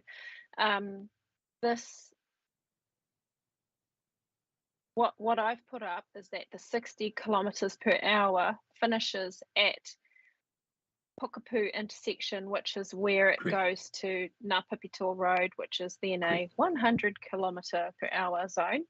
And as you turn on to, Pukapu, the intersection of Pukapu, Ngāpipitoa and Oteria is a really busy intersection anyway, so you slow down at that intersection.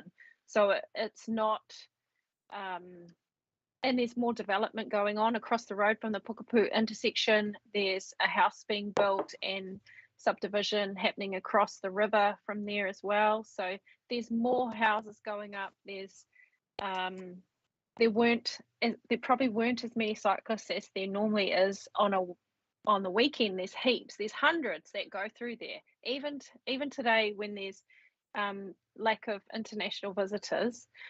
So yeah, I would like to see what the vote stands at, please, Your Worship, and then I'd put the alternative one where it's 80 from Wahamiti Lane, and that might be more favourable. But let's see if we've got the numbers. All right, thank you. I hear what you say. I'm going to take Councillor Court and then Councillor Radich. I see Calvin and Dave and Kelly. You've all got your hands up. If you've spoken, can you take them down, please? Unless you want another turn. Councillor Court. Bishop. I am actually having a second turn, so I'm probably not playing by the rules. I'm just a bit concerned. I'm following the chat, and what I'm being advised in the chat is that this amendment as proposed by Councillor Stratford may not be legally enforceable. I'm really keen to give the community what they want, because like Pamela Ann said, they may not be experts on speed, but they are experts on their community, and it all sounds really reasonable. But equally, we can't move a resolution if it's ultra virus. So if this is not legally enforceable, Rachel's put on this chat, what does this process look like? So what can we do to give them what they want without creating, if we move this and it's not legally enforceable, we're not doing them any favours. So can we have that conversation with the NTA, please? We can do. I just thought I heard Aisha say that we do have the authority to make the decision. Can you just confirm We that, have Aisha? the authority to make the decision, Your Worship, but what the staff are telling us is that changing the speed limit doesn't meet the minimum lengths and therefore may not be, quote, may not be legally enforceable as it does not meet the setting of speed limit rules for minimum lengths. Okay, Can Calvin. I just jump in here? Sorry. Yes, certainly, And Kelly. that was based on NTA's understanding that the speed I was putting up was 80 from Wahamiti Lane, not 6. So what I'm suggesting is 60 all the way to the Pukapu intersection, which does give the length of view. Yes, that's what I understand. Okay, Matty, did you have your hand up? I just want to make a comment on Dave Collard regarding the speed on 90 Mile Beach. You're saying you can't work it out by 60 k's on the open beach there. The main reason for that, 90 Mile Beach can change overnight. Service on 90 Mile Beach just change just like that. And what we get is washouts, many of them at times. And that is one of the reasons why the board, the beach board, cut it down to 60 k's. And up to 30 k's when you get onto at the 90 Mile Beach at the intersection there, etc., etc. The police have made it quite clear that they will probably never ever monitor the speed on 90 Mile Beach because they just haven't got time. And we will, it'll always be an issue where vehicles will speed up and down 90 Mile Beach. But that is the reason why it's got down to 60 k's, Dave, is because of the washouts and the way the beach changes.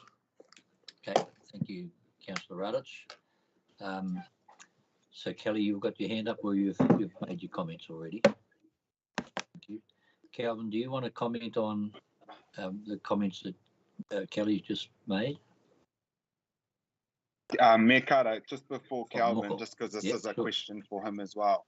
Right. He mentioned that should this not meet the requirements in the next review, which will include Ngāpi Pito, it could then actually be made to comply. So can you comment on that too, and whether or not we need to wait for that, or we can do this now and play catch up with the enforceability of it later?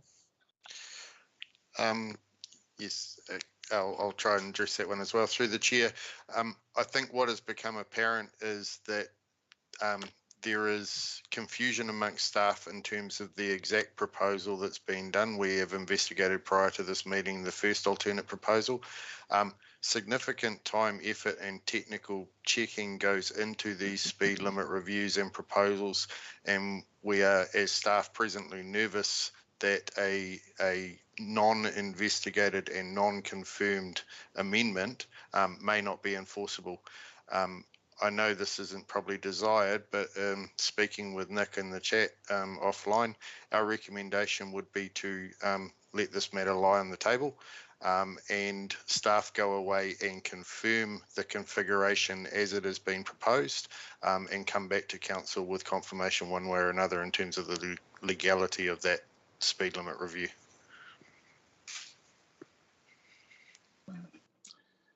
Okay, all right, thank you. Rachel, you want to make comment?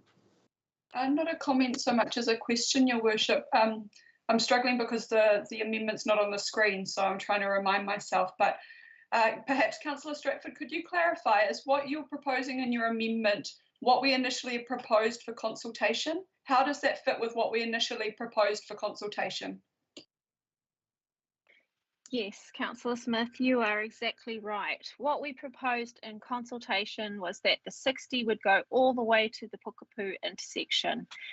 But after the NTA reviewed the submission from AA, they proposed that it would have an 80. So I do not see why this would conflict with the technical review when it is what we initially put out for consultation. Thank you. Thank you. Councillor Collard, is it to do directly with the amendment? No. Okay, No. I don't want to get into a 90 Mile Beach discussion at the moment. I just want to get this finished. The fact is, and I know this area, that what we are talking about is continuity right through to an intersection, and it just makes common sense. And I'm not sure how it was that anyone came back and said, hang on, we need to alter this because it's going to be better. It just doesn't make it better, in my view. And I think Councillor Court has made the same comment, as is Kelly Stratford, as is Pamela Ann. So unless there is some legal reason why we can't put the it's the motion as proposed, as moved and seconded by Kelly and Moho, as it's now written, is there any legal reason why we can't put the motion? Because if there isn't, I intend to put it. Through you, Your Worship, could I just check with George if he's got a view on this? But I think you're going in the right direction. I can clarify, there's no legal impediment to council making the decision that they wish to determine now. Thank you very much, Blair. That's very helpful. All right, in which case then we will put the vote. We've had sufficient discussion on it.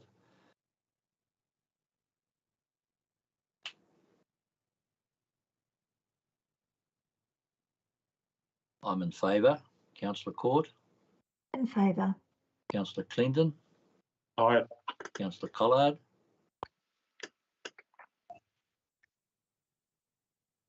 Are you there, Dave? Favour. Councillor Foy? Are you there, Felicity? I am going to let you go away and have a glass of, you're in favour. Thank you. Councillor Radich? Yep. Thank you, Maddie. Useless buggers. Point of order, Mr. Chair, 19.1. The member is acting in disrespect. I beg your pardon. Sorry, Rachel. I just missed that. My machine cut down. Are you for or against? I'm in support, thank you. Support, thank you. Councillor Stratford? Aye. Councillor Tepanier? In support. Councillor Busich? Aye. Point of order, Thank before you. you put the motion, Your Worship, you probably didn't hear it. Councillor Smith and the rest of us clearly heard. I probably Councillor didn't. Radish Whatever it was, referred to I us didn't hear. as useless buggers. Oh. I'd like that recorded in the minutes because I am getting very tired of the. Point of order, Mr. Mayor. That was Hang on a referring to minute. my Sorry, dogs. sorry. I beg your pardon. My machine just cut out. Councillor Court, can you make your comments and then Councillor Radish? Councillor Court, what was your comment, please? Councillor Radish, we are live recording. It will be on tape. Councillor Radish's comments were useless buggers. It made the recording. It needs to be recorded. A point of order, Mr. Mayor. That reference, Yes. and I apologise, was made to my dogs outside my window. Oh, okay. All right. So don't let's not get dramatic. Thank you, Maddie. Just be mindful, everybody, that we are live and that we do need to make sure that when we're pointing the finger, we're pointing at the right place.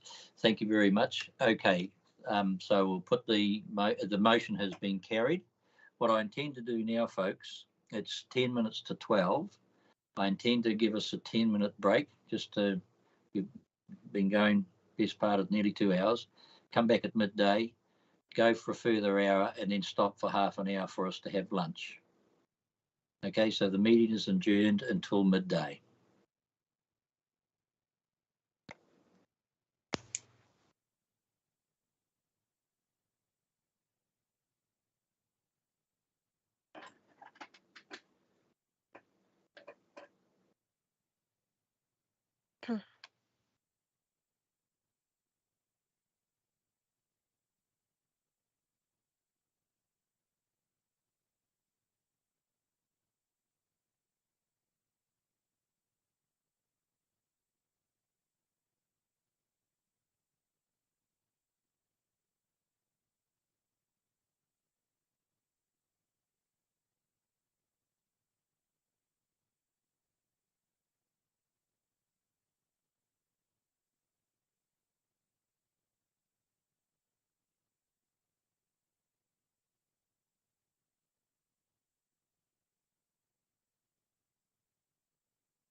JC, do you think I have to kick my dogs out for public exclusion later?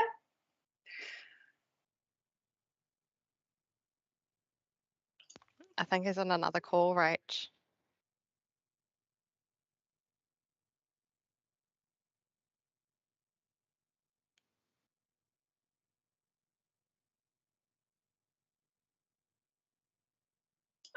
Should I call you back?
Thank you very much. Righto, folks, we're on to item 7.3, Lindbard Park. Do I have a mover and a seconder, please?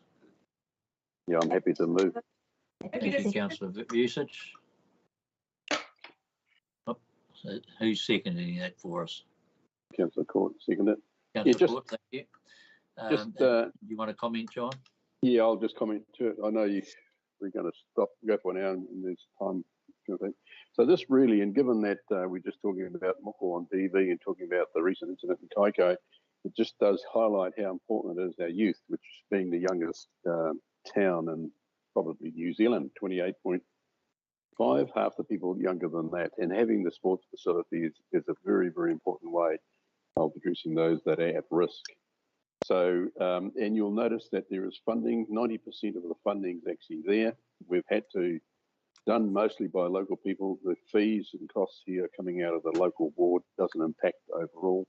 The impact on the borrowing as well is not as much as it would seem, even though council's putting in 3.2 million out of a fairly large project, because there is also depreciation from the old pavilion that has been directed into here as well. So that's already been collected by ratepayers. So the borrowing is not very high at all. So I'm actually quite proud of what was done by the community there. And so the next bit, there's A and B. B, I'll start with that first. That's to approve the increase in operational grant support for sports hall of 35k. That's all that's actually needed. So we've even looked at, we're wiping our face. Can we actually clean our face, so to speak? So that's the ongoing operational costs that we looked at in terms of what this complex will provide. So we've covered that as well, and that's changing the plan. So that's actually being covered. So that's appreciation. That's appreciation to the group that's done that. The other one, I'm not sure about that. It's almost like saying, are you really, really sure you want to do this? And I don't know if any other decisions have been made around other sports complexes when we do that. But if that's a new trend, and then we're going to give this financial overview in detail like this, I don't mind. Let's do it for every sports complex we've got, and let's bring those to the table as well and say, are you really, really sure you want to do this? You know, let's be consistent. So I can't understand that point A. You know, are we going to reaffirm the capital commitment, which has been done, and it was actually part of the original PGF funding that we had to give that guarantee as well. So this is probably the second or third time on the table. So anyway, I support it. I don't mind a reconfirmation, but hey, let's be consistent, do that for all the others as well. Thank you for those comments, Councillor Vucic, and Rachel, of course, has made the point that we need to be consistent across the district, which is quite right. And so let's just assume this is setting a platform and make sure that we move on. Janice wants to make comment, and then Rachel. Thank you, through the chair. The resolution A is only there because MB are reconsidering the project, and we just wanted to reaffirm council's commitment so that there was no doubt from MB's point of view that you are committed to this project. Yep. That was the only reason that was put forward. Okay, thanks, Janice. Thanks for that explanation, Janice. That's very helpful. Rachel. Thank you, Your Worship, and Councillor Vucic, thank you for those opening points. I fully support this. I think that we need to be better at putting our money where our mouth is when it comes to gearing our volunteers for success. We have some wicked wellbeing outcomes that we achieve every single day across the district, but I don't think we could achieve any of them without the hard day-to-day mahi that our volunteers do. So I really want to commend Linvart for the work that they've put in to date on this. And I'm really excited to see that we're actually putting meaning behind our partnerships from day dot. But just to reiterate what you've said, Mayor Carter, we heard from a good couple of other community organisations through the long-term plan process, and that's been heard previously before, about what that partnership looks like to them and how we need to be more engaged and more supportive. So I'd really like to understand what the mechanism is to have that conversation that you're talking about, to lift this back up to a principled point of view. I know that that was in the work stream, but there seems to be a little bit of a game of leapfrog. So I'm really keen to just understand what the process is for us to really look at how we solidly support our other wellbeing community organisations across the district to really be successful, as opposed to having to cook sausages for 24 hours a day, 7 days a week to keep the insurance bill in check. Thank you. Thank you. I'm not sure whether we could get a supply of sausages that long for currently. What I'm going to do is just ask Blair to consider this and give us some advice at the next council meeting, please, Blair, if you would, on how we might make this consistent. So thank you for that. If there's no other questions or comments, I will put the motion. Have the motion up, please, when you're ready.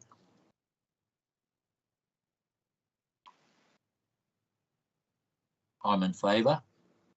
Councillor Court. In favour. Councillor Clendon. Support. Councillor Collard.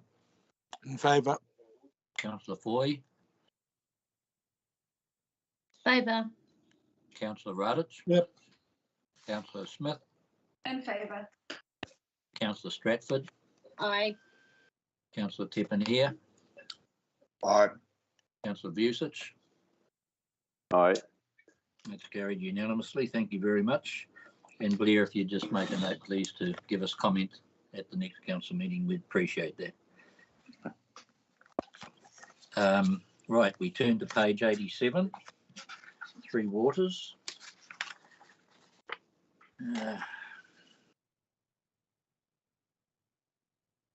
Who wants to move this, please?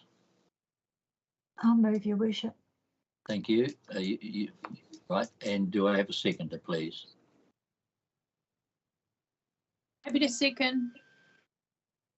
Your Worship, the recommendation in the report is a either or. Can we just have Either or, yes, confirmation on which? Yes, which one do you wish to move, Councillor Court? Oh, my apologies. The first one, the council approves the packaging of a program of works up to $4 million annually. Right. Thank you. Same. And yep. Kelly, that is Kelly, isn't it? Yes. You're happy with that? Okay. Is there any look? Anne, do you want to comment at all? Your Worship, just for the clarity for the audience participation, we did workshop this, and it goes into alignment with the way that we're trying to streamline the delivery of our services to reduce the cost to the ratepayer. Thank you. Thank you. Kelly, do you want to comment? The seconder? I just want to check if staff have anything to add to the report. Leah, have you or any of the staff wish to comment? Or Andy? And probably, thank you, Worship.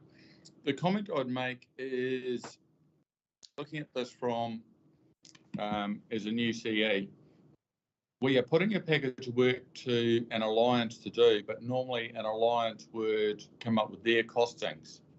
So this is a process by which the council are using costings from their long-term plan to put to a third party to go and deliver, where when we put those costings in around those items, they were based on our estimates of the day, which have moved on quite a bit from the long-term plan.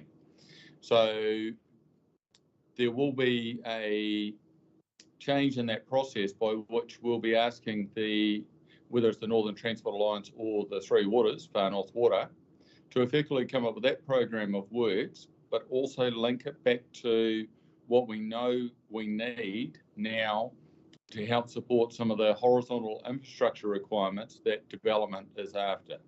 So I'm trying to link, as we put work across to them, that work links to a longer term plan of works, which Andy and Will are aware of that. It's just a subtle change in how we're doing that, but it's trying to link it to deliver on those growth impacts. Thank you. Thank you. Did any of the other staff wish to comment there? Andy, are you on? Do you want to say anything on top of that? No, and through the chair, I'd just like to comment that endorse Blair's view that we do need to engage our alliance partners more actively going forward and to get them to use their experience and expertise around developing programs alongside our asset managers.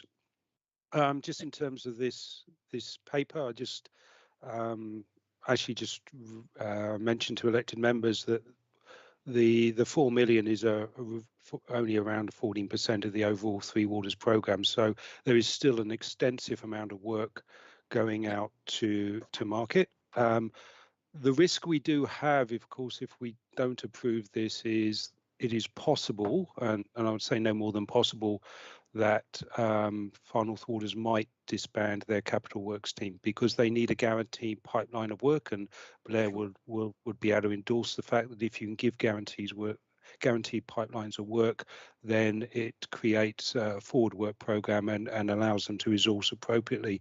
And I would also just reflect on the performance of Far North Waters, and those of us that have been around since the drought will notice that we all celebrated vocally Far North Waters' response across the district short notice to provide resilience to all our water supplies. The risk if we don't give them a pipeline of work and they do disband their capital works team, it is possible that that response may not be as prompt in future. And I'd also refer to the point that the capital works team do help keep the lights on. So under the current Omicron working environment, the capital works team is currently covering across the operations side when the operational staff are becoming ill and have to self-isolate. So there are hidden advantages to council in terms of providing a pipeline. We're flagging that it is a relatively small amount of investment that's directly appointed, particularly around renewables, which is replacing worn out equipment. Most of it we would want Far North Waters to have oversight of anything within our treatment plants anyway, because of the risk of abatement notices from NRC if someone else lets us down. So I put it to elected members that this would be a really good outcome in terms of getting projects done and securing capacity and resilience for council going forward. Thank you. Thank you. Blair, anyone else want to comment from staff? Otherwise, I'll thank Rachel and David and Felicity. You all good, Blair? Right. Rachel, and then David, and then Felicity, please. Thank you, Your Worship. I'm absolutely in support of being innovative and thinking outside the box in terms of how we make sure that we can be more resilient, especially in the water space. It's certainly not a space that we punch incredibly above our weight, and there's always going to be room for improvement, but it's good to see the innovative thinking. It's no secret, though, that performance is something that I talk about quite a lot, and my dissatisfaction to the amount of governance oversight that we have in that space. So my question would be, in response to recognising that this is an annual proposal, it's not a one-off, this is an annual thing, I'd like to know what performance monitoring would look like at a governance level, and I am looking to seek an amendment to make sure that there is an annual report coming back to the relevant place to ensure that governance is getting a sufficient level of oversight from a performance point of view. So just looking for some advice on that before I look to put an amendment up. Thank you. Blair, do you or the staff wish to comment on that point that Rachel's raised, please? Yes, through Your Worship, my proposal would be I'm looking at amending what is known as the CE's report to more of a staff report, which picks up progress on these items, so that instead of waiting for particular updates by resolution, I wanted to give a more clarity month by month where we are on these. And operational response. Operational response, but it also means I've had a quick chat to the Mayor around just shifting some of the resource from a program, for example, the Weekender, so that I can get more comms effort in terms of providing updates back to governance on projects such as this, just to help you understand that, how well they're going through. So it's less of the newsletter going out and more of the updates through this method. Thank you. Thank you. Thank you, Rachel. Can I just respond? Thank you, Your Worship. Yeah, Concerned is not so much about understanding whether or not the projects are going ahead, it's actually understanding what success looks like and what that performance looks like. When contract renewals, for example, come to council, performance reporting is something that is waning from my point of view, and I'd really like to pick that up. So I acknowledge what you're saying, Blair, but I'm looking for a more robust process for governance to ensure that when they are making contract decisions, they are well informed by performance. And that would possibly look like along the lines of an annual report to the Infrastructure Committee, including what key performance indicators look like in this and how that is being achieved. So that's probably more along the lines of what I'm looking for. Happy to take staff advice as to whether or not I need an amendment or whether we can just note it. Thank you. I see Andy's got his hand up. So through the chair, I'll just echo Blair's comment, we just note it. I would refer elected members to the business report where we do report on KPIs for Far North Waters, but I fully echo Councillor Smith's wish for annual report. We do something similar for the NTA, so more than happy to note that requirement. Just as a bit of an update, and I know elected members are really concerned around particularly sewer overflows. So last year there were 8. This year so far there were 82 sewer overflows, only 8 that spilled into waterways, and 6 of those following heavy rain. So a lot of the overflows are contained. Councillor Stratford sits on the Three Waters portfolio and be well aware that we provide the portfolio holder a regular report on the cause of those overflows, and Councillor Stratford will clearly be able to echo the comment that most of those are caused by unsuitable materials being flushed, to put things delicately. So so that's so really the issue is around what's being put down the wastewater system, and we have done a lot of work recently with our comms team and have got a publicity campaign around what to flush, which is being echoed nationally as well. Thank you.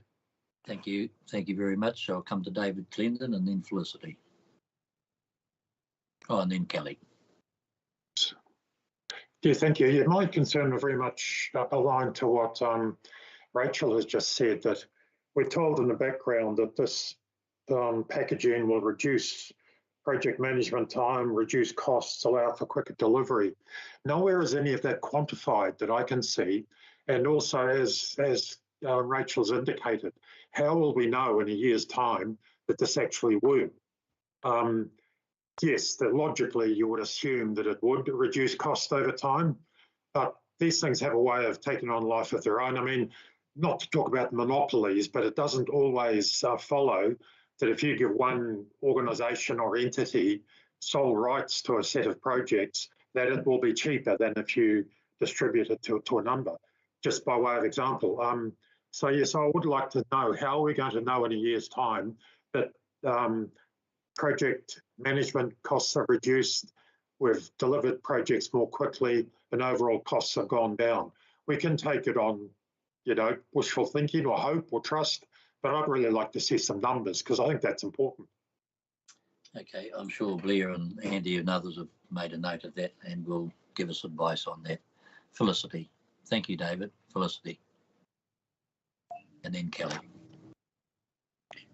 Thank you, Worship, and thank you to Andy for some of that background information. On page 87, it notes how the full allocation of site overhead costs are provided for under the Operations and Maintenance Alliance contract. I just have to say that as at a governance level, I don't feel fully informed about this alliance. When I compare that to the NTA, I feel like I know what's happening there. I know the key contacts. We're getting feedback all of the time and really good communication from the NTA. Also, we get the expertise across all of Northland. I see the NTA as something that has really improved our bucket of people that know what they're doing in that space.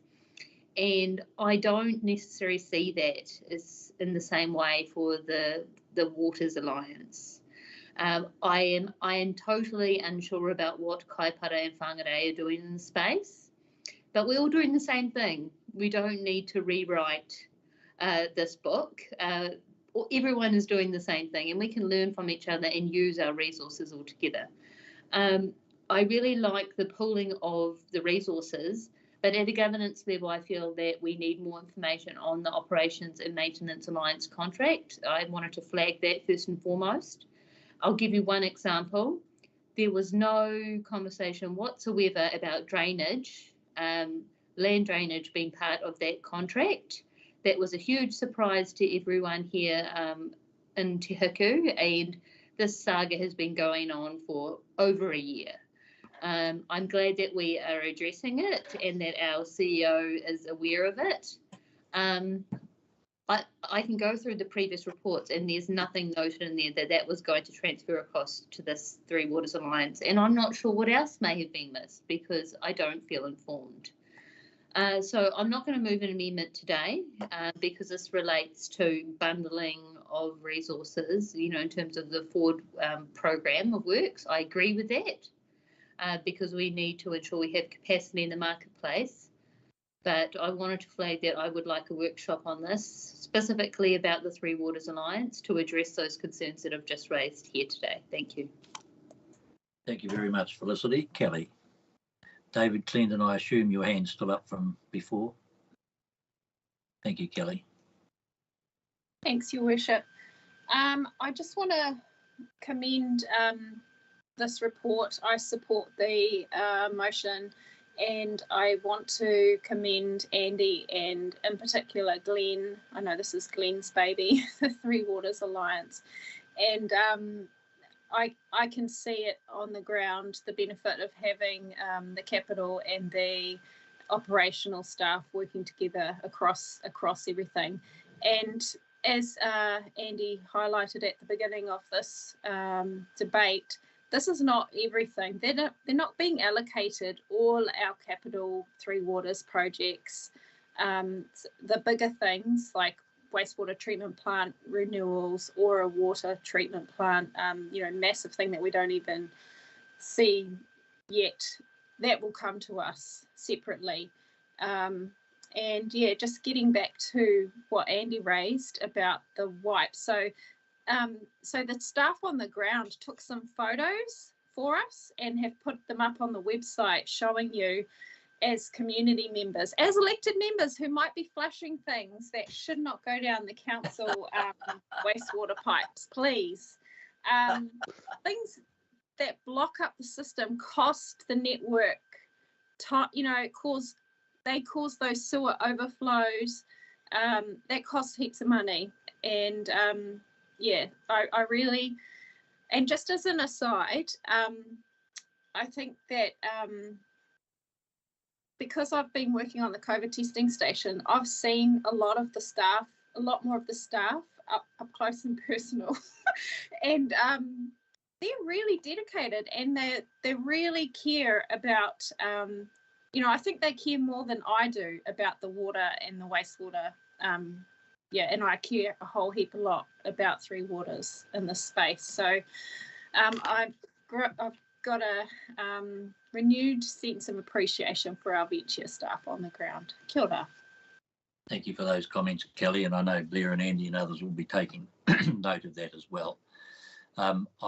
Before I put the vote, I just want to also inform you, it's a little bit wider, but we had a very good meeting, Communities for Local Democracies. We had a very good meeting with Minister Nanaia Mahuta on Monday, and there's a paper that I want to circulate out, and the paper is also going to be discussed at Local Government New Zealand to do both with water directly and also co-governance. So there is movement is all I can tell you at the moment, just exactly where it'll get to. Obviously, it's a political decision that the Minister and the Cabinet and Prime Minister will have to finally make a decision around, but there is good dialogue happening, I'm pleased to say. So just want to also inform you of that. As you may be aware, recently the government's announced $500 million for water and another $1.5 in the future. What none of us yet know is what the criteria around that is, and we will all need to understand that as they're asking us now to make applications. We will need to understand what the ramifications of that are. So I just make that point as well around the Three Waters and particularly drinking waters issue. Okay, can we have the vote? I've asked for right of reply as the mover. Oh, I beg your pardon, Anne. Yes, absolutely. We do need to go back to a meeting and face. It's too hard to follow all the chat, isn't it? Your Worship, notwithstanding my colleagues' voracious desire for more and more reports, I just want to urge caution. We have our performance standards and our KPIs are all identified in the long-term plan, and all of those performance measures and KPIs are reported on in the annual report. We also don't, as a rule, ask for performance reports on the delivery of our contracts. So I just want to be really, really careful about asking staff to spend more time producing yet more and more reports.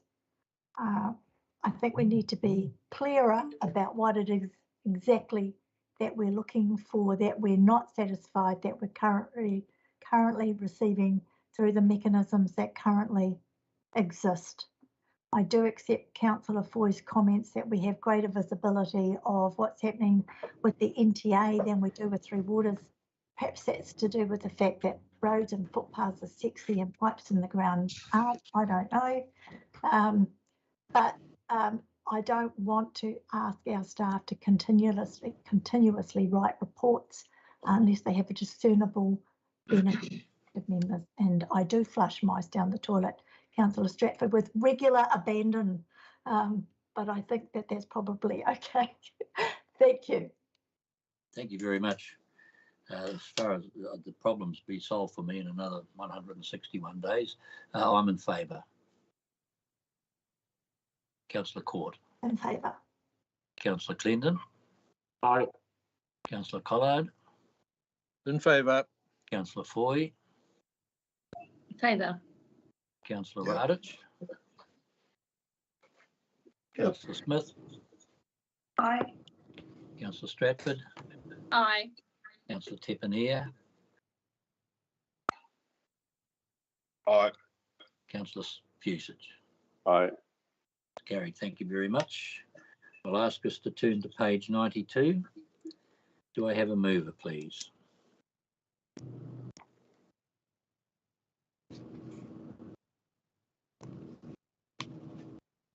I'll move. Do I have a seconder, please? I'm happy to second. Thank you. Taking a while getting there, that's all. Right. Okay, so John, do you wish to make comments?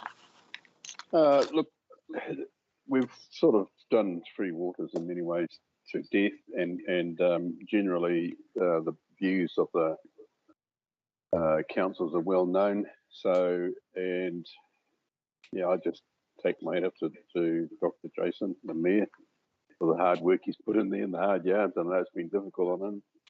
But just I'll make one comment, Mr. And that's on the page 93. You'll see the picture which they're proposing.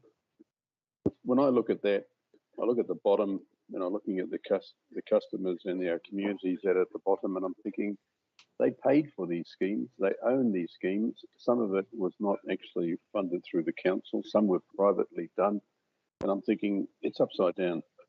You know, the most important thing is the people. They should be at the top, and if that was the case, then everything else underneath it is there simply to serve the groups that are that's the primary focus, which is our community, to ensure the water is safe, that it's affordable, and everything else.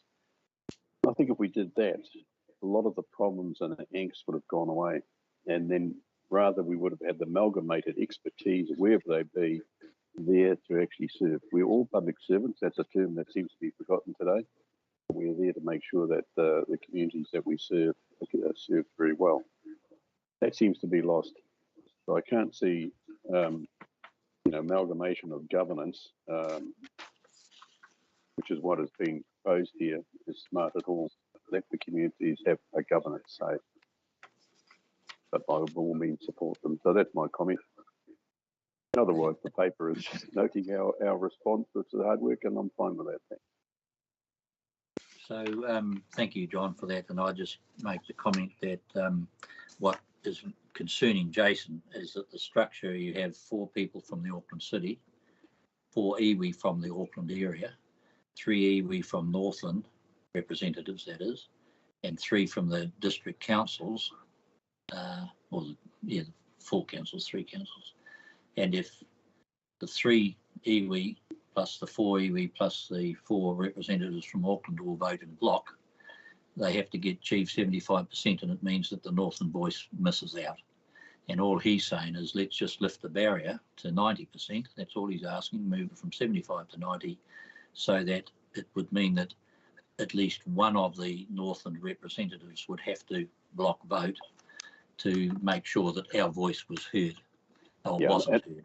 And I understand that, Mr. Chair, definitely understand that. But what I'm saying is give the governance to the community, and none of that. Absolutely. But again, so yes, of course, and that's what our councillors voted in favour of. But in the meantime, the direction that the government are going at the moment means that there is going to be 14 votes, of which local government in Northland would be 3. And if the others block voted, we're cut out, is what's worrying Jason Smith, worries me, actually. It worries Cheryl Meyer and Penny. And I just note here that Mayor Goff is also quite concerned about it, saying that it means that local government from Auckland and Northland could well be disadvantaged as a consequence, and that's Phil Goff, right, Mayor of Auckland, also saying.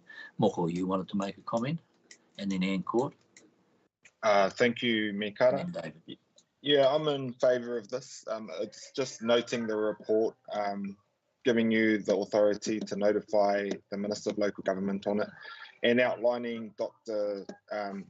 Mayor Smith's position on the voting. I do have concerns about the voting, but if I can just, if it was truly altruistic, we know that Ngāpuhi and Ngāti Whātua, who are iwi aligned in Te Tautukere, are also in Tāmaki Makaurau, so there are overlapping boundaries here. We can't just say that the iwi representatives for Tāmaki Makaurau would only be interested in the interests of the super city when we know that those boundaries do overlap. So it's not as black and white as it looks, but I do have real concerns, and I would be in favour of increasing the voting block to make sure that those Aucklanders can't make decisions on our behalf without us even having a say in it. So, kia ora. Yeah, good point. Thank you. David Clender. Thank you, Moko. Yeah, well, 2 parts to this are asked to note the report and then comment on Mayor Smith's suggestion. Firstly, in terms of the overall report, I think there's a significant flaw right at the heart of the report. And with due respect to the working group, essentially they have accepted the reality that the Minister will not accept anything other than 4 entities. And that is where the whole thing falls over in terms of governance and genuine community representation. I think we have to recognise that under the proposed model, we are uniquely privileged in the North in that the 4 councils, so that is 3, Northland and Auckland, are the only councils out of 67 that are guaranteed a seat on one of these representation groups. In every other instance, there will be, at best, there will be 1 person representing 3 councils. The other 3 entities are made up of 20, 21 or 22 councils. So 20-odd councils have to determine at most 7 people that will represent all of their interests. The model talks about communities of interest within entities, and I'd be really interested to understand what is that community of interest that's being referenced between Gisborne and Blenheim, for example. In entity B, as I say, there will be 3 representatives for 22 councils, including Hamilton and Tauranga, which are respectively, I believe, our 5th and 6th largest city. It is fundamentally undemocratic at its heart, and I honestly don't see any way it can be rescued. So in that sense, while we're unhappy with the proposal as it would affect us, the likelihood of us being outvoted by Auckland, I think there's a much greater concern about this, that as long as the Minister is utterly committed and will not hear any alternative to 4 entities, then it just makes a mockery of any sense of local democracy or indeed community interest.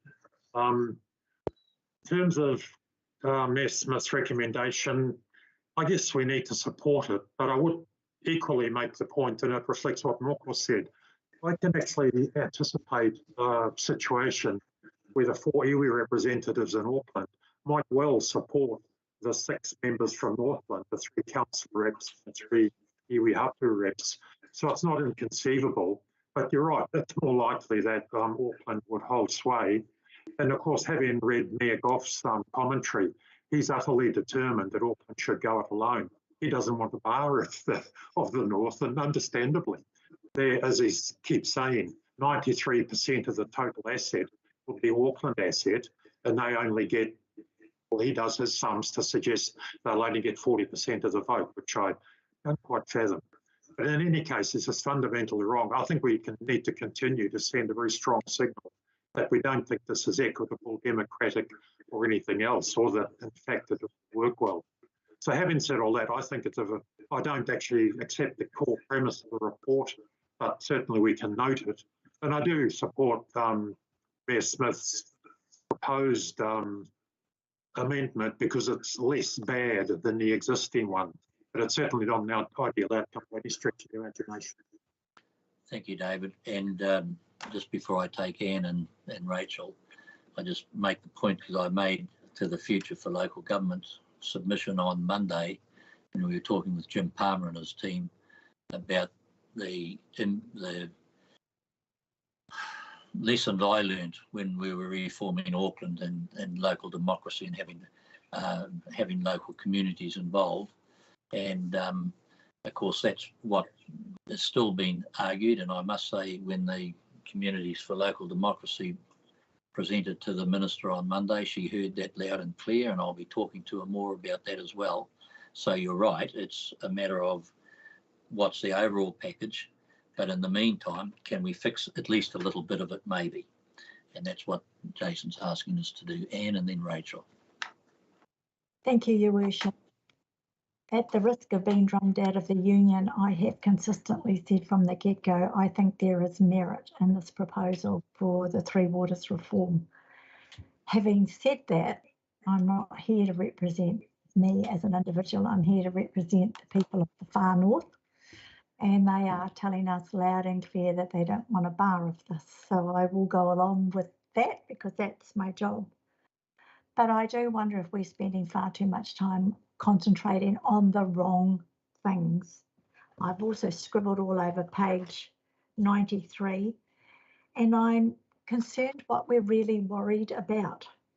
So the regional representative group's job is to set strategic direction and provide oversight in a framework that's overseen by the regulator, Taumata Arawai, who have got regulatory compliance, legal compliance, RMA compliance, and the public voice is still there through the resource consent process. And when we discussed this the other day, Your Worship, we talked about the quality of our AMPs. So as long as we've got robust and defendable AMPs, we should be in a good position. So I'm not really sure what it is the regional representative group will be voting on that will support Auckland and disadvantage Northland or anywhere else in the country, because the voting power quite rightly sits with the water service entity who are answerable to the regulator to make sure that the water drinking and the sewage drinking, God, I can't believe I said that, the sewage all meet. I didn't think our water was that good. It's mice, I'm flushing the mice, all meet compliance. So if there's any suggestion that the regional representative group can vote in such a way to make sure that the money is only spent in one part of the country, then there's something inherently wrong with the model. And that's a conversation we need to be having instead of arguing on whether it's 75% or 90% is immaterial to me. But Jason's put his heart and soul into this, and I don't see anything to be lost by supporting it. Thank you. Thank you, Anne, for those comments. And I just make the point that no one's against change. I've not heard one mayor or councillor saying we don't want to have change. It's just the way in which it's been addressed that's causing the problem. Rachel and then Felicity. Thank you, Your Worship. My previous colleagues have picked up on some of the comments that are in my mind, and at the moment I'm erring on the side of abstaining on this item simply because I don't understand what it looks like in black and white at the moment. And it's not from lack of trying, I'm just struggling to see what that picture actually looks like. I think perhaps I just wanted to take the opportunity to ask through yourself, Your Worship, at some point I'd really like for us as a council to be taking a more joined upness approach to the way that we talk about this. And when I reflect on the situation that's recently happened in Dunedin City Council, I guess my question is, when as a council are we going to sit down with iwi in the first instance and start having a conversation as a region? I still am very mindful that we're heading down a track where we will be doing all of this together, which is excellent in my opinion. But my question is, when will we start that conversation? I'd really like for us to look at talking with Te Kahoa Tānui in the first instance about where they stand on this. I don't know where that is, just so that we're taking a more joined upness approach. Thank you. Thank you, Rachel. And as I say, I've got these papers that I would like to share with all of you as elected members, and I intend to set up for want of a better description, a workshop so we can sit together and actually discuss them for the very reason you're saying, so that we're up to speed with where we're at and understand, and then can make decisions as to how we might approach it going forward. Felicity.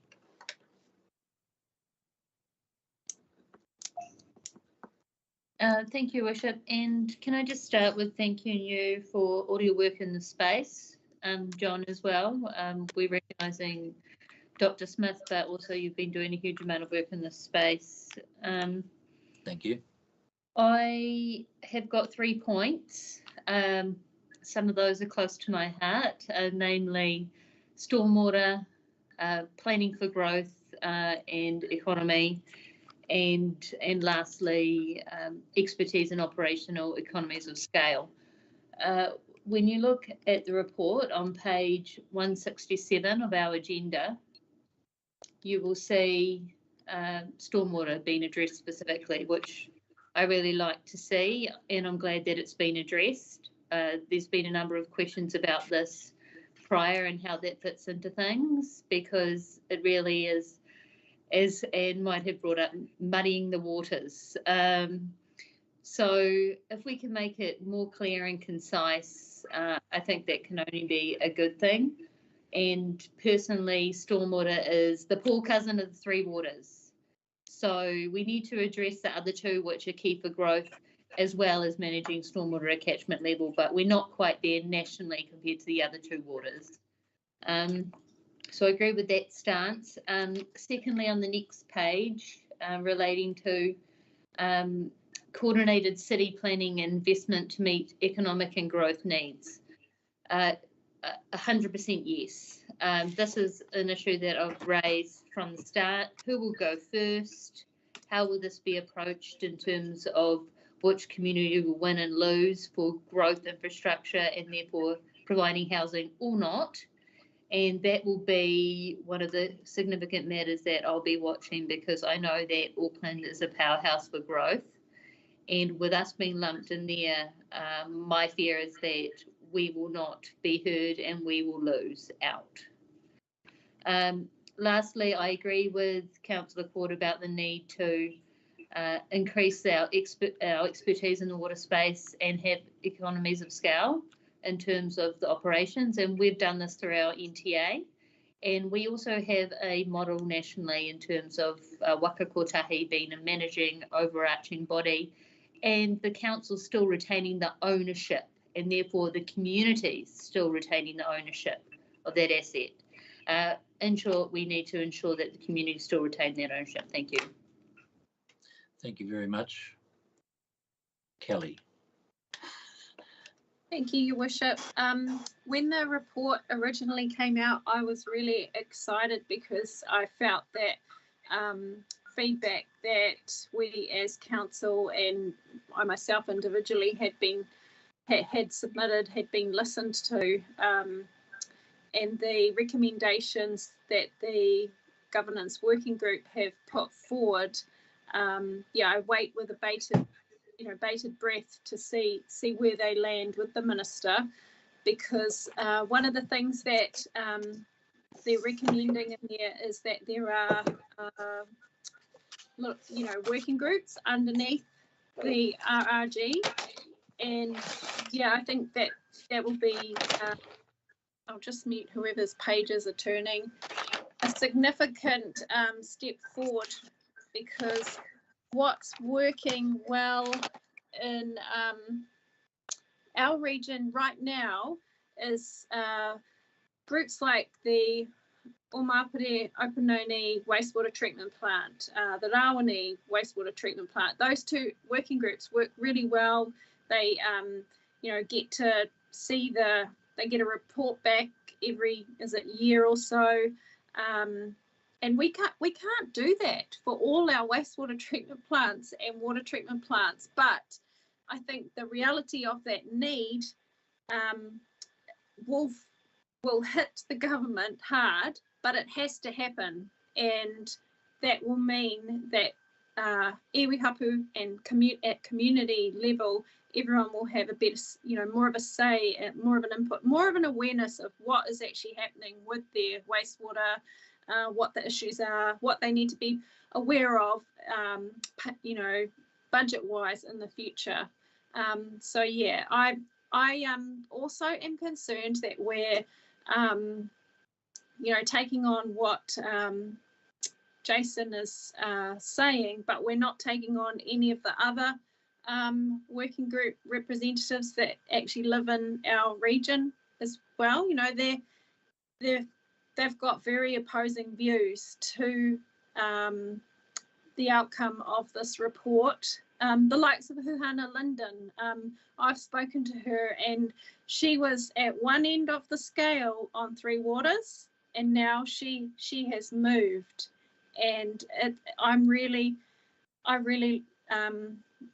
urge us to be open to the views of more people on this report, not one person. Kia ora.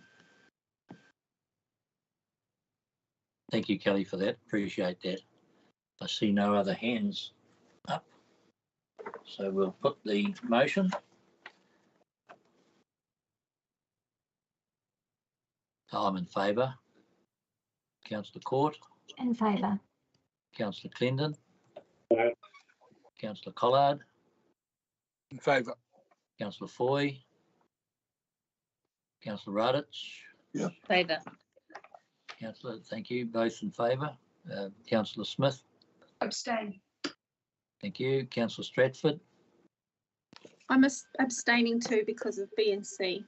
Thank you. Councillor Tiffany. In favour. Councillor Busich. In favour. Okay, thank you. That motion is carried. Now, I was going to stop at midday. Sorry, 1 o'clock, I beg your pardon. Do we want to go on and do 170 before lunch, or do we want to break now and come back at 1:20? What's the view? Do we want to do 170? Okay, we'll do 170. Right, do I have a mover and seconder, please? Progress report. Sorry, go on. Happy to second. Right, it's moved and seconded.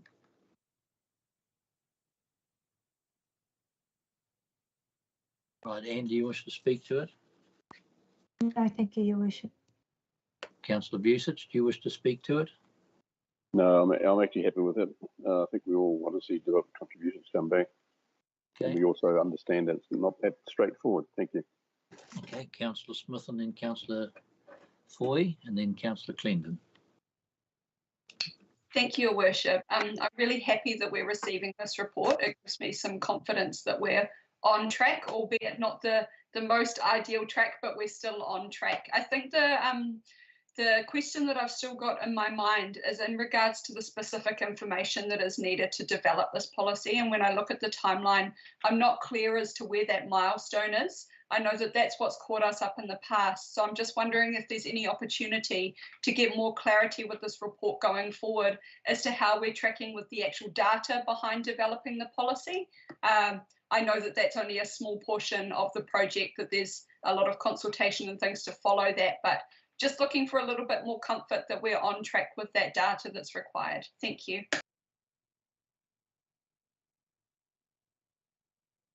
Just on mute, Your Worship.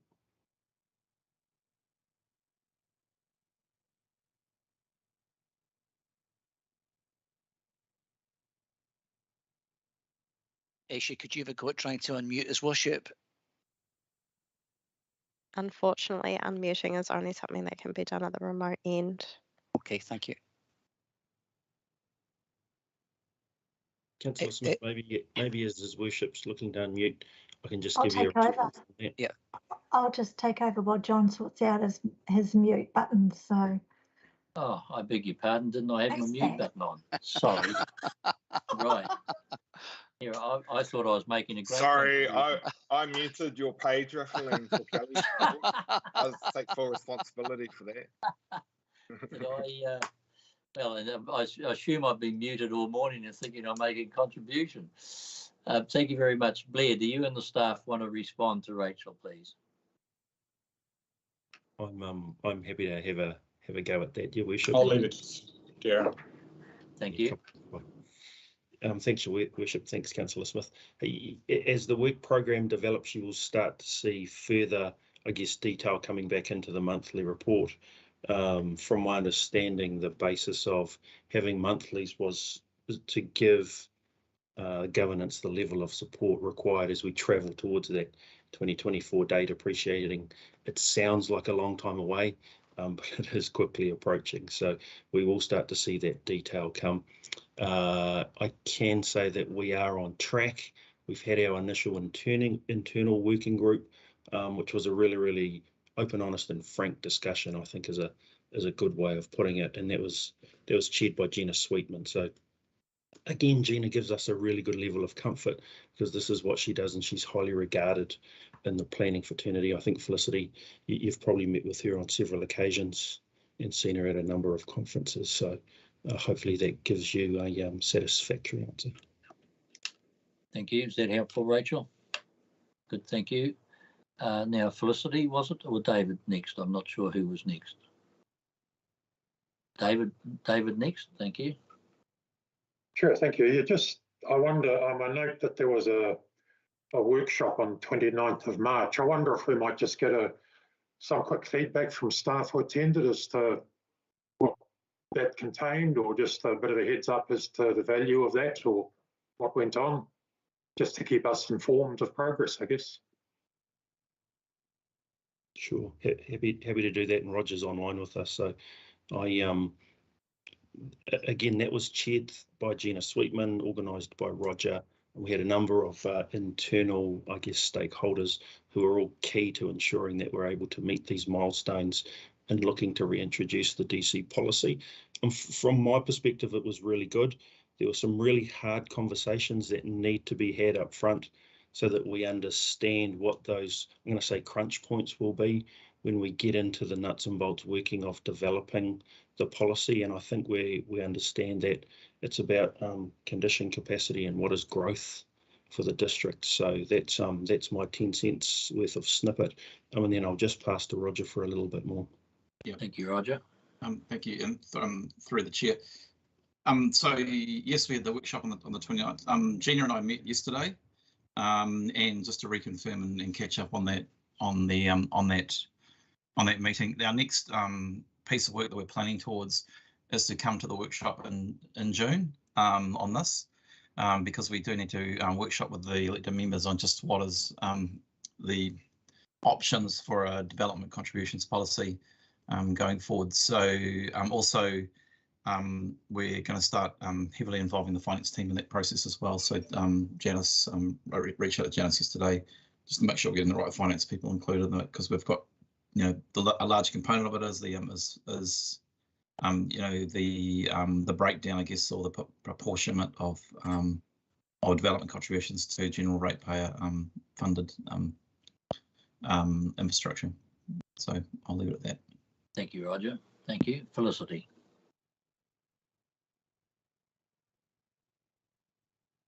Thank you so much, Darren and Roger.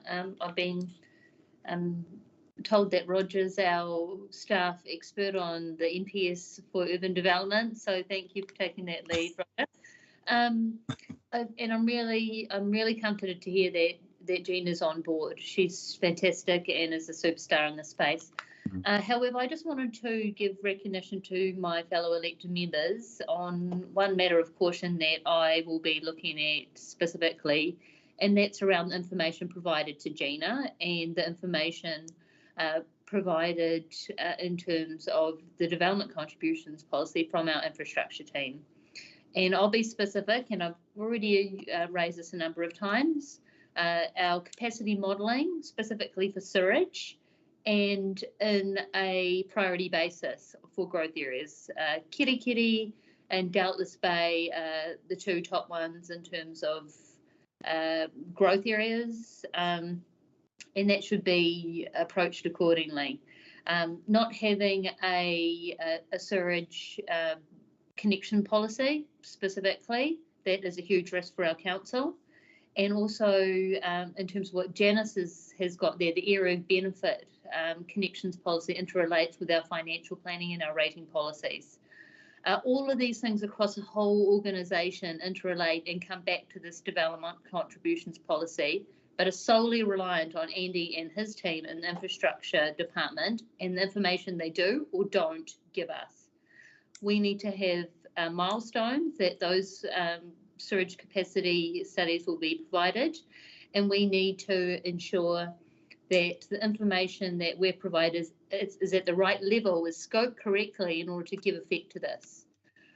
With the new CEO, I'm not sure if he wanted to comment on that, but that's something that I won't drop and that I'll be bringing up consistently, because Roger and Darren can't be left in the lurch without being provided that information about infrastructure.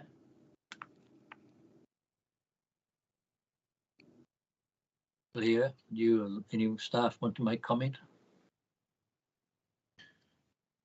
Through the chair, just we'll comment back on one thing. We do also have another workshop on the Kirikiri Waipapa structure plan or spatial plan in May as well. And yeah, that one will be talking a little bit about those topics as well. Okay. Through the chair, if I may, just to confirm that we are working on the capacity modelling, and we are planning to bring a timeline through to Infrastructure Committee at the next meeting. So Helen's working on that at the moment. I do acknowledge your concerns, Councillor Foy. We're working on development contributions. The team are also being asked to work on climate change adaptation. It's the same people. And equally, we've recently put some resources into dealing with the issue at Donald Road in Kaitaia, which is where we're spending a lot of time at the moment. So we are being pulled in all directions at the moment, and we're just trying to work out how to balance that and to get you the information you need to support all these initiatives. Thank you. All right, thank you very much for that response. If there's no other comments, we'll put the motion.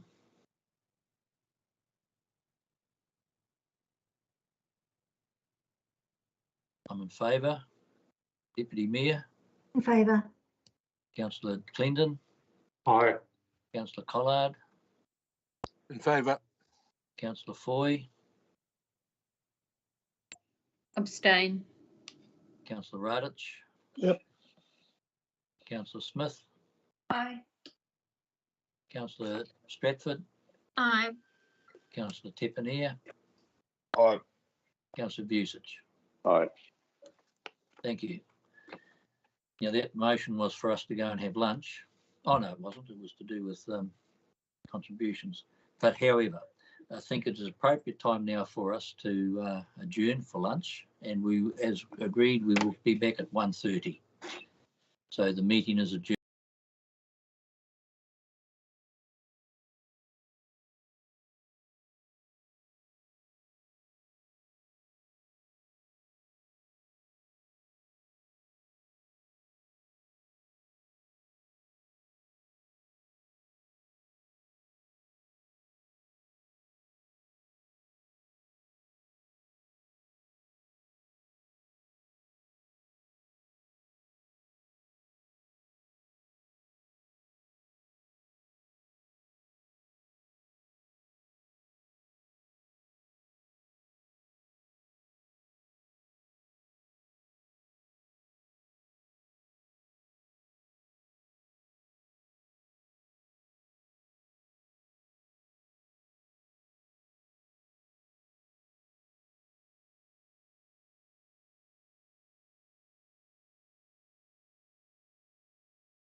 Right, welcome back everybody. And so we will go to page 170. And I'll move the report. Do we have a seconder, please? Sorry, Your Worship, page 174. 174, I beg your pardon. We've already done 8.1. We don't want to do that again. I'll second. Thank you. Thank you. 174. Right, and it's been moved and seconded. I've moved, Moko second. Okay, Blair. We're in your hands. Thank you, Worship. I'll take the report as read, Chief Executive's report, and happy to answer any questions, or I'm going to go one better and just defer them to the subject matter experts on staff. Thank you. Okay, councillors, hands up if you wish to ask a question, please. David Cleandon, thank you. Yeah, thank you. Yes, I'm quite slightly puzzled by the salaries and training numbers. Two questions really. One is the what page 183. Thank you. We're told year to budget, year to date. Sorry, no, I'm getting this wrong.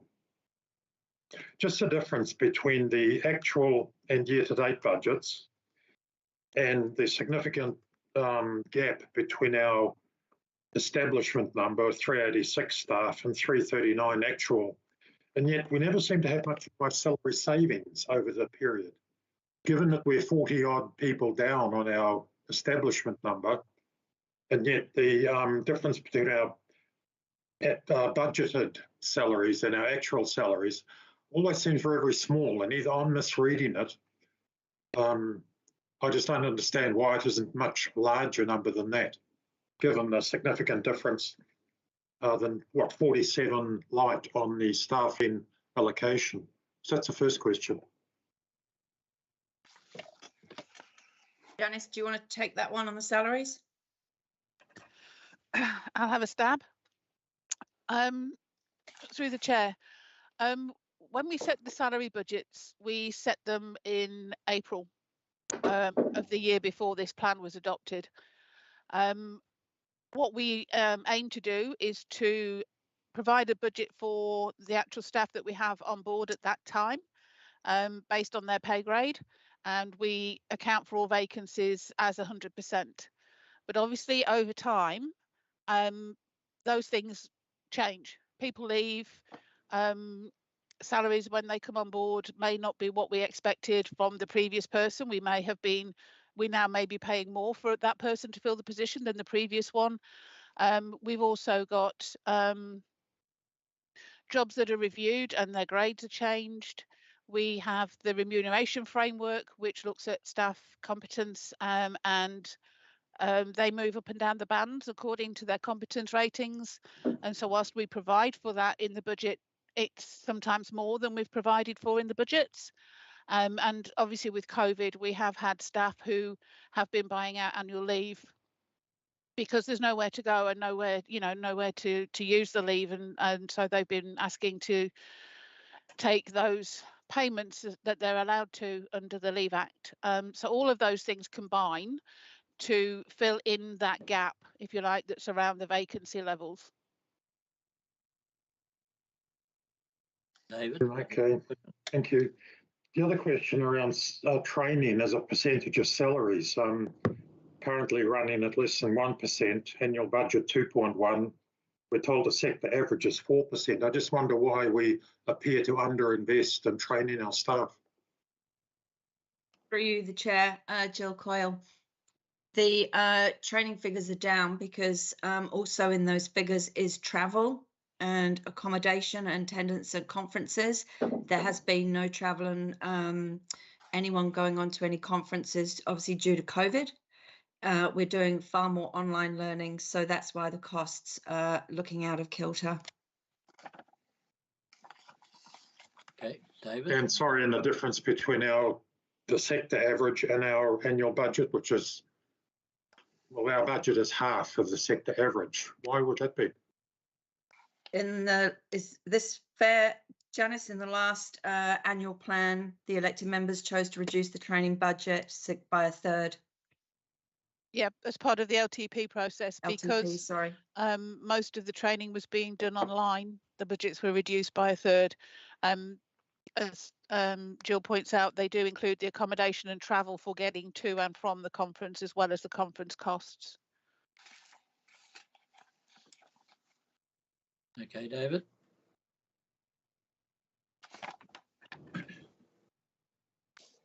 David, any more? Are you there?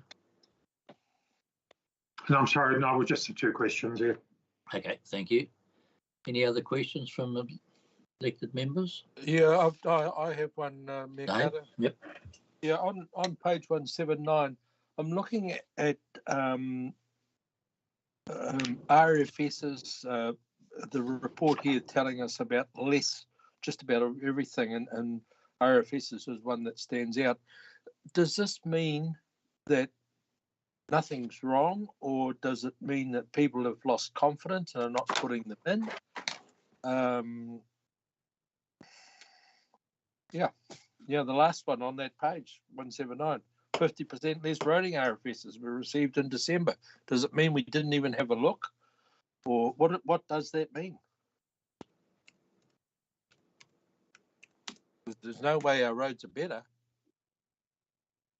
Through the chair, if I may have a go at that. Thank you. I would suggest that maybe customers' minds were more focused on Christmas than and the Christmas holidays than complaining about the roads. But that would just be hazarding a guess at this point. Thank you. We'll have to wait for next month, Dave. Well, we're now in April. That's only December. So there must be a shitload of stuff coming. Will. Thank you, Your Worship. I can't comment on roading. It's not my technical area of expertise. But what I can say about customer service is that the more issues that we resolve at the first point of contact, the less RFSs are going to be raised. The better the quality of service that there is out there, the less issues are going to be raised. So what I would do is track the number of RFSs, and I'd also look at the Ask Nicely performance statistics, which Cara's given in the several workshops on, and you see that by and large there is progress on both those. Quality of service in some but not all areas rising, and customer satisfaction in some but not all areas rises. But a drop in RFS is good news in my view. Thank you, Will, for those comments. Appreciated. Any other comments? Felicity? Pressing the wrong button. Got my coffee here. Thank you, Your Worship. I just wanted to raise a question. I don't know if Councillor Radich is here, but I can see Councillor Collard with his Lego background. Just with regard to one of the topical roading issues that we have in the Kaitai area, and Councillor Radich has been excellent with getting advocacy from NZTA Wakakotahi about the speed limits. Right. From Wireless Road to Kaitaia. Just clarification about the time frames for gazetting a new speed limit, because I don't think that message has been received in terms of clarifying that fact. If the NTA or Councillor Court would have that information at hand, just so that we ensure our ratepayers have got clear direction about what's realistic or not under statute. Thank you. Leah or Andy? Through the chair, I'm aware that there was a good debate to the Regional Land Transport Committee and Waka Kotahi, led by Councillor Court, really well presented by Councillor Court, to be fair, that put and endeavoured to hold Waka Kotahi and the Ministry of Transport's feet to the fire around speed limit reviews and the suggestion that there's a blanket reduction across the state highway, and I'm not quite sure, Councillor Court, whether we've got a clear answer around timing, because I think that's still up for grabs, but certainly the message around blanket speed limit reductions across Northland, the political view was extremely forcefully put. Thank you. Thank you very much. I see John Busich, did I see, and then Deputy Mayor. Oh, was it? No, who did I see? I thought I saw. John, if I could just pop in and answer for please. the question.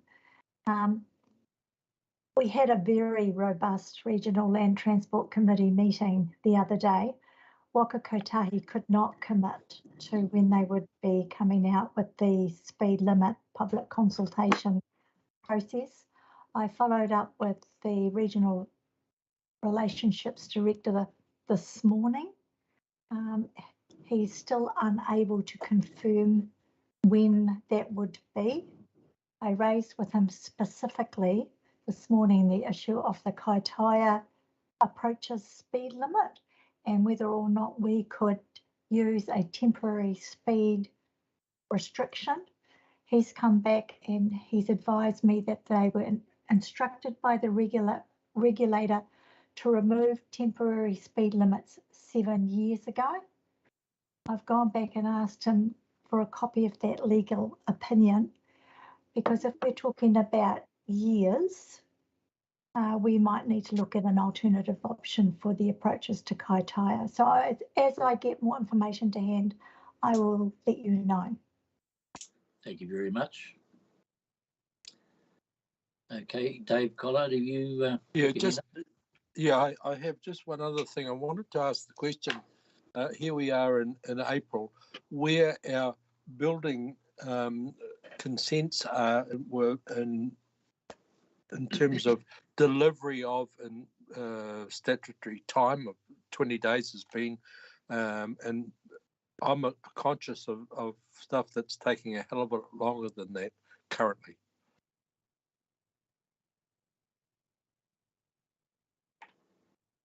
Okay, Blair, Dean.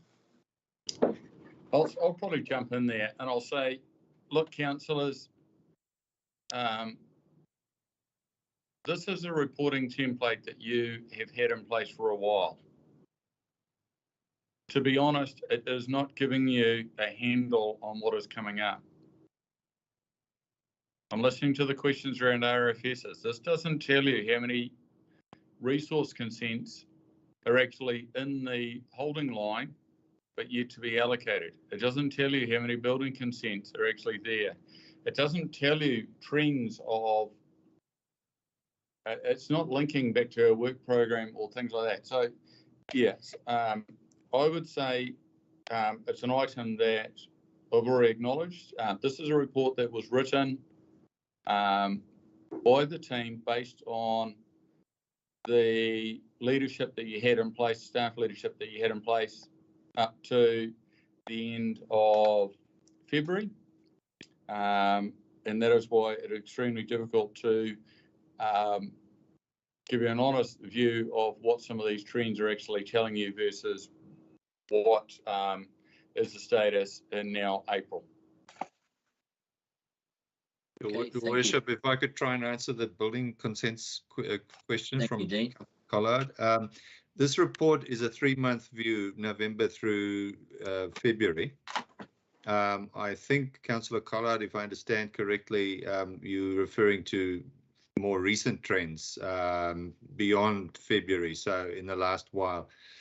The last update I had suggested that we were still within the 20 days. There's no suggestion that we are not meeting our statutory timeframes from a building point of view.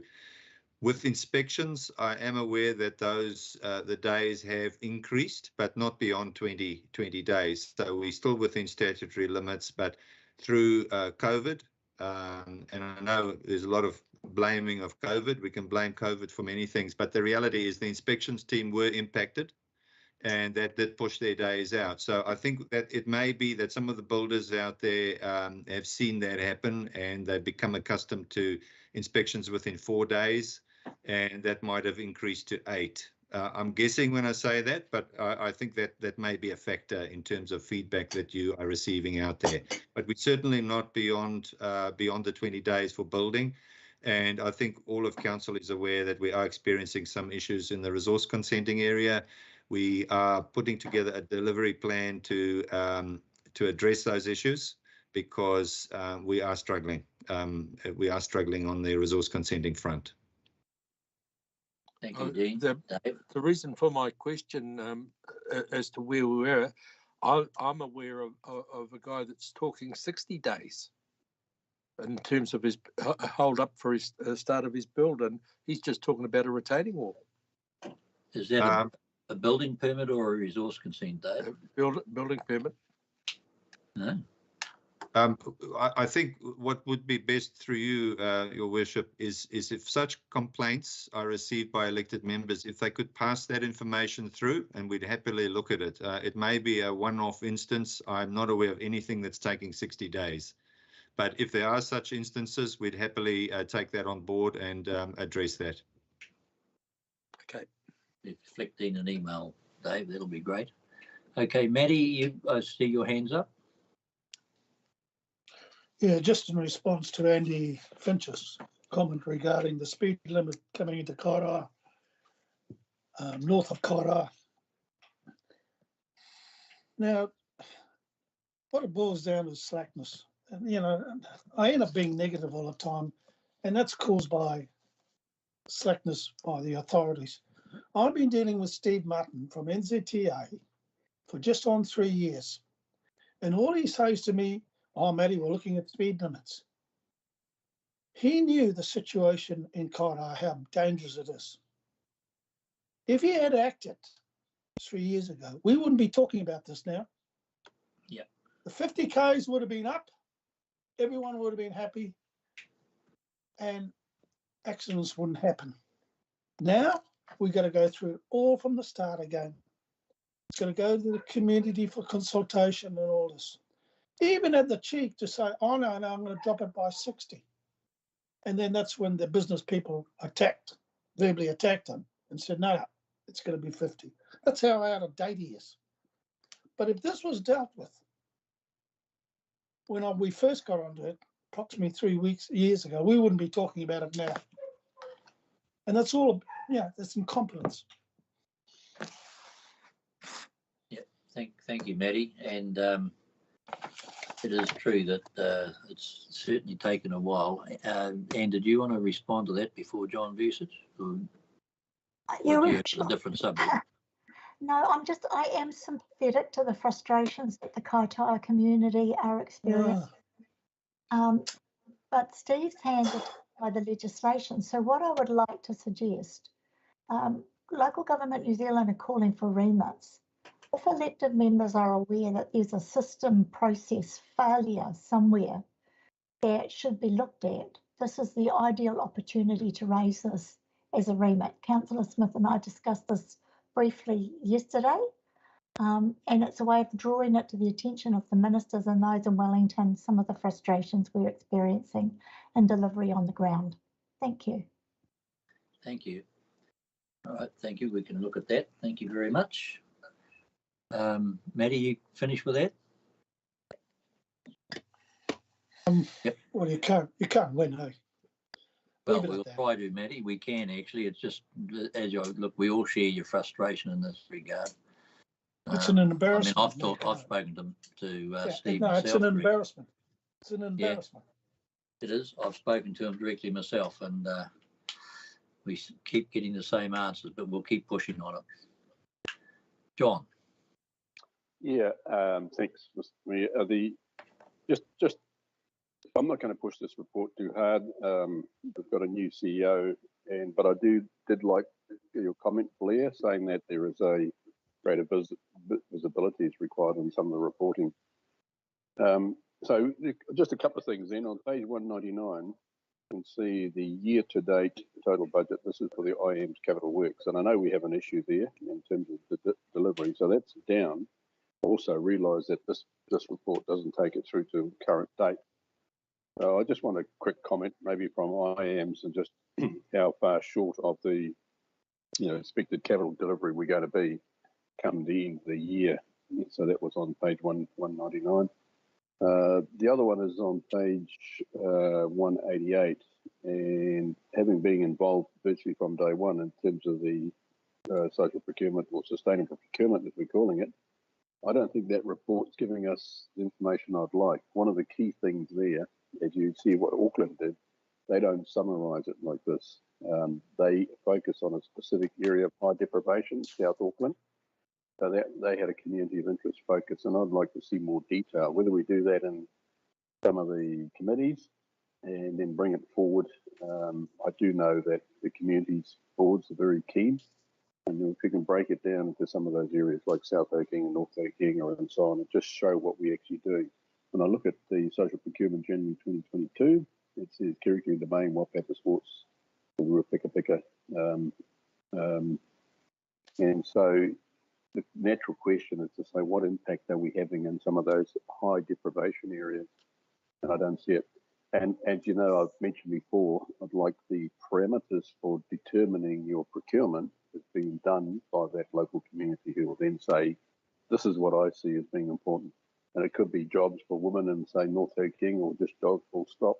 And in Kirikiri, it could be jobs for local business that exists there. So that's just a comment about maybe some work on that report to see if it's delivering on our overall delivering on our overall council outcomes that we're looking for. Andy, is it Andy or Leah? Just comment on the capital works prediction I'm asking you for. Come end of the financial year, what is it going to look like? Through the chair, if I can defer that decision, elected members will be aware that there is an annual plan workshop on the 14th of this month, and at that workshop we will be presenting to you the projected movements and projected achievement for this year, and moving towards a 3-year delivery program rather than a focus on 1 year. I think that there's a broader conversation that we probably need to have going forward around measuring performance, not only in terms of dollars spent, but aligned to number of projects delivered, because I have had feedback from elected members that the smaller projects are just as important as the larger ones, whereas the current focus is dollars consumed as opposed to number of projects. And also alongside that, the way forward could also be looking at what has been achieved and what are the outcomes that the projects have been achieved, which we don't report on at all. So look, the first step in that is, with your indulgence, Councillor Vucic, is just to defer an answer to that question till the 14th when we've got that workshop. Yeah, look, I'm happy with that. To be honest, I don't want to push it too hard. But I'm looking forward to that, and I'm pleased you picked up on board some of the comments that we made. Thank you. Well, you've got your hand up before we take Kelly. I thought I saw your hand up. Yeah, thanks, Your Worship. Through you, I'm always delighted to hear Councillor Vucic's voice when he talks about social procurement, because we know, John, that we wouldn't have made the steps forward that we have done without your impetus in this space. We've moved from a standing start some 2.5 years ago to where we are today. But the focus has been primarily around the EZO projects, not exclusively, but it's been primarily around there, because members were quite right to say that they wanted to see not just bang for the buck, but they wanted to see long-lasting benefits to communities. And the diagram that we've got that we've got on page 188 is will be expanded in the future, and it will be expanded in exactly the way that Councillor Vucic recommends, because to have it on a local basis will show communities locally what the council spend, what benefits it has, not just on capital programs on the ground, but on the social capital which is created. So we're absolutely on board with that, and that's one of the reasons why we've got Amotai now on board. They are, as you know, they are the consultancy arm of the Southern Initiative in Auckland, and we're pulling on their expertise to ensure that we can create exactly what John Vucic is recommending, Your Worship. Thank you. Thank you very much, Will. Okay, we covered all the hands up. I think we have. So we'll go to the vote, please.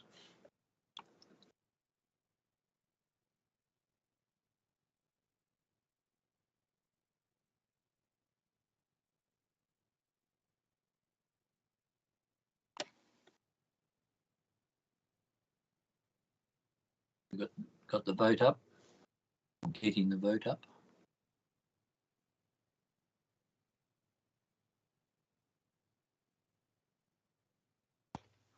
Apologies, it was showing on my screen. I'll just try it again to see why it's not sharing with you. Thank you. Yeah, it was on my screen too, Aisha. It was up.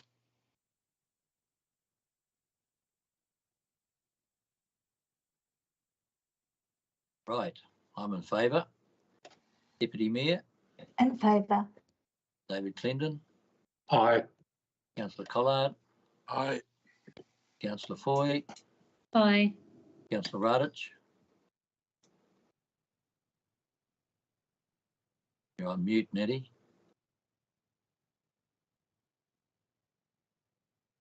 It's yelling at the dogs. Councillor Smith? Yep. Aye. Oh, that's ready there, Maddie there. So Councillor Smith is aye. Councillor Stratford? Aye. Councillor Tepanier? Aye. Councillor Busich? Aye. Thank you. Thank you all very much. Right, we come now to the Community Board updates, page 201. I'll move. Do I have a seconder, please? I'm having a second. Thank you.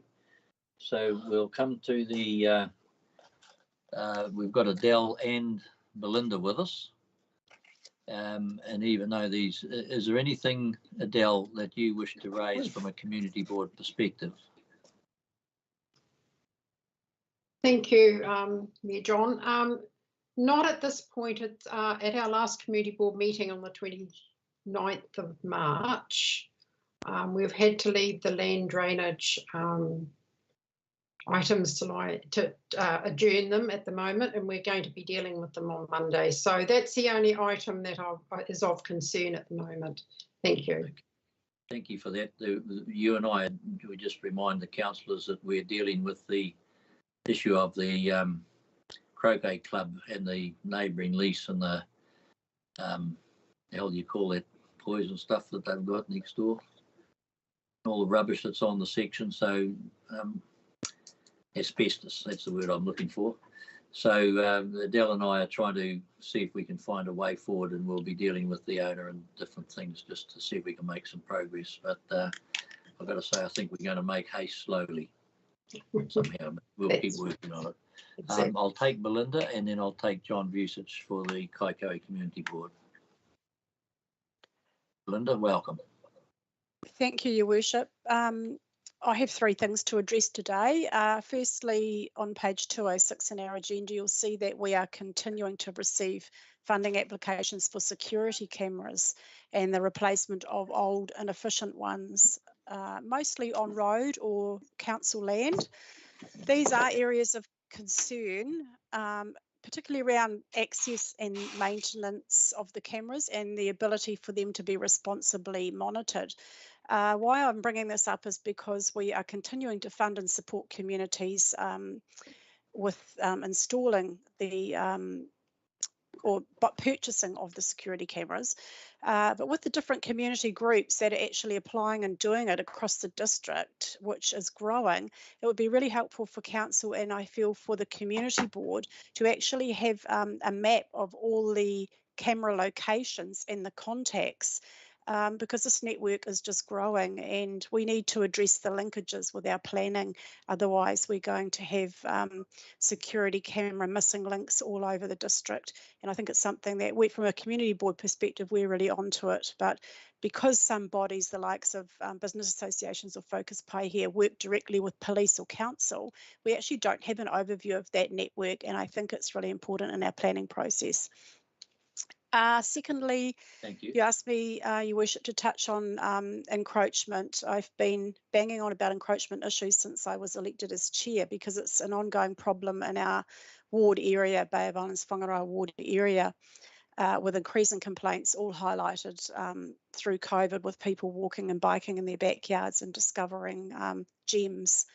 So I just wanted to touch on the amount of encroachment issues, and mainly on our recreational reserves, esplanade reserves, and also some on road. We really need more resources, which I think will be required by council to mitigate and resolve these encroachment issues right across the district. So I see that as a challenging spend or line item for spend, and also probably OPEX budget would need to be increased as we take back or reclaim a lot of our sites and have to mow or weed them. So I'd like to thank staff in particular for working closely with us on these issues. We've got one on the go at the moment, which down the end of Wharo Road in Kirikiri, very contentious. It's been ongoing for quite some time. I would just like to acknowledge the research that staff had put into the historical and legacy issues surrounding these properties, and for their site visits. 101, writing reports when you visited the site is gem. So we also were offered by legal the opportunity as a board to visit the site and walk through all the issues and look at the boundaries. And I have to say it was absolutely invaluable in receiving the report, the information report, and I'm sure we can work together with the whole community to actually address some of these areas. But what I would like to suggest here to council is that they look into the future a bit with this, as to, because we have so many reserves and so many are on coastal, on waterways, ocean, rivers, lakes and the likes. So perhaps council could follow examples from other councils. I think recently someone mentioned Whanganui Council had done an amnesty period to try and rectify encroachments, and I think if a lengthy lead-in amnesty period was offered and the reasons around it perhaps to our communities, we might end up saving ourselves a lot of time and money in trying to resolve some of these issues. So that's the encroachment one. And finally, I just want to acknowledge, thank you to Emma for the update on the occupation up at Waitangi. This has been, I have been receiving complaints about the activities surrounding this since the protesters moved up to our reserve at Shippies in Waitangi on the 16th of February. So I was getting a little wary of the complaints. They spent about a week on our reserve at Shippies, which is right next to the Waitangi Marae, and unfortunately right next to the pensioner housing. And the concern from the Waitangi community was around Omicron hadn't arrived in our community at that point, but was coming to Kirikiri. And there was grave concern in the community for the vulnerability of the residents there. And so they were not happy. So there was a lot of friction. They were moved on to the Waitangi National Trust land by the Kiarahi field, and began, well, it started as protesters, and then it became an occupational, customary rights occupational issue with the Waitangi National Trust. And as you know, that was from the 22nd of February, and they've just been moved on yesterday. And you know, it's all three communities were very concerned. Haruru, Paihia and Waitangi were all complaining to me and concerned about the fact that they were just left and the lines of communication didn't seem to be open, appear to be open with the trust in the community. So I just would like to say really I'm pleased that some action has been taken. However, I am concerned that they have moved back to Waitangi because I know that the community there, the residents are divided in relation, because we now do have Omicron in our community. And what else have I got down here? Most of the complaints, I just think it would be really interesting to note that virtually all the complaints I received related to the lack of respect for the habitat and for the surrounding environment in general. So thank you to those concerned who are keeping an eye on that and involved in that in our communities. Thank you. That's all, John. Thank you very much, Belinda, and thanks for all you do and by here. Kelly, do you want to raise an issue before I go to John Busich? I just have a question, Chair Ward, on the number of funding applications that the board is receiving. There didn't look to be many on this one, but is there a trend towards community projects being less? I know that we used to always have a large chunk of events, but yeah, is there enough advertising, do you think?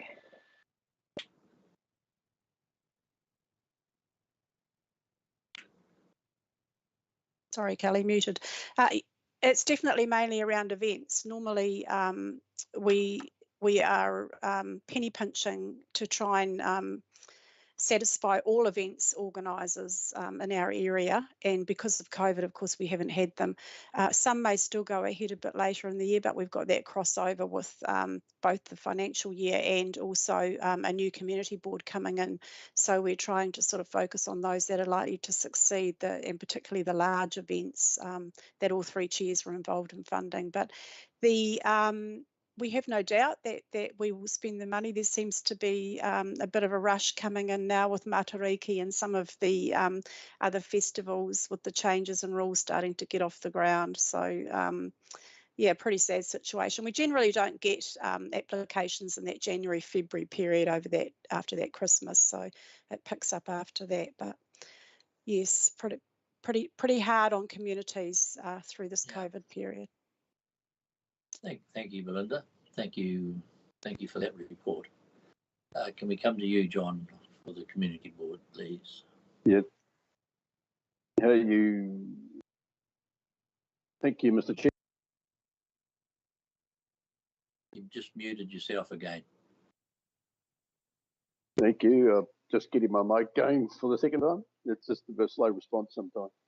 So Moko might wish to make some comments. So I'll just restrict to two things that were, one is the spend.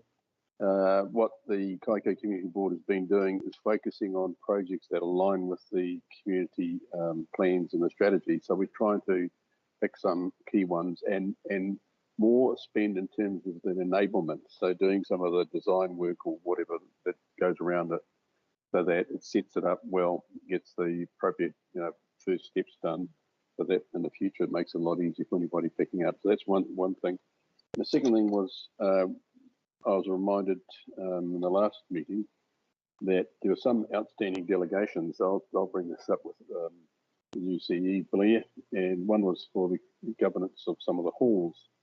And the Kooko was the main one that was complained about, where the community is quite aggrieved because they believe that hall is in its current state because they haven't been listened to, and as a result there's been a lot of damage and far greater expenses occurred because of that. And naturally they're feeling aggrieved, and the local community is not able to use it still. And this is going back now many months, years, I think. But I believe, Blair, I'll just give you a heads up, Emma was meant to be here for Mike. For whatever reason, she couldn't make it. I think she was a bit concerned about school, so she put a Fodgy in. But there is going to be a request coming to you to come on site so you can see some of the issues and concerns that that community actually has. So those are the two things I wanted to raise. Thank you, John. Okay, we all good? Okay, we'll put the resolution then, please. Can we have the vote up?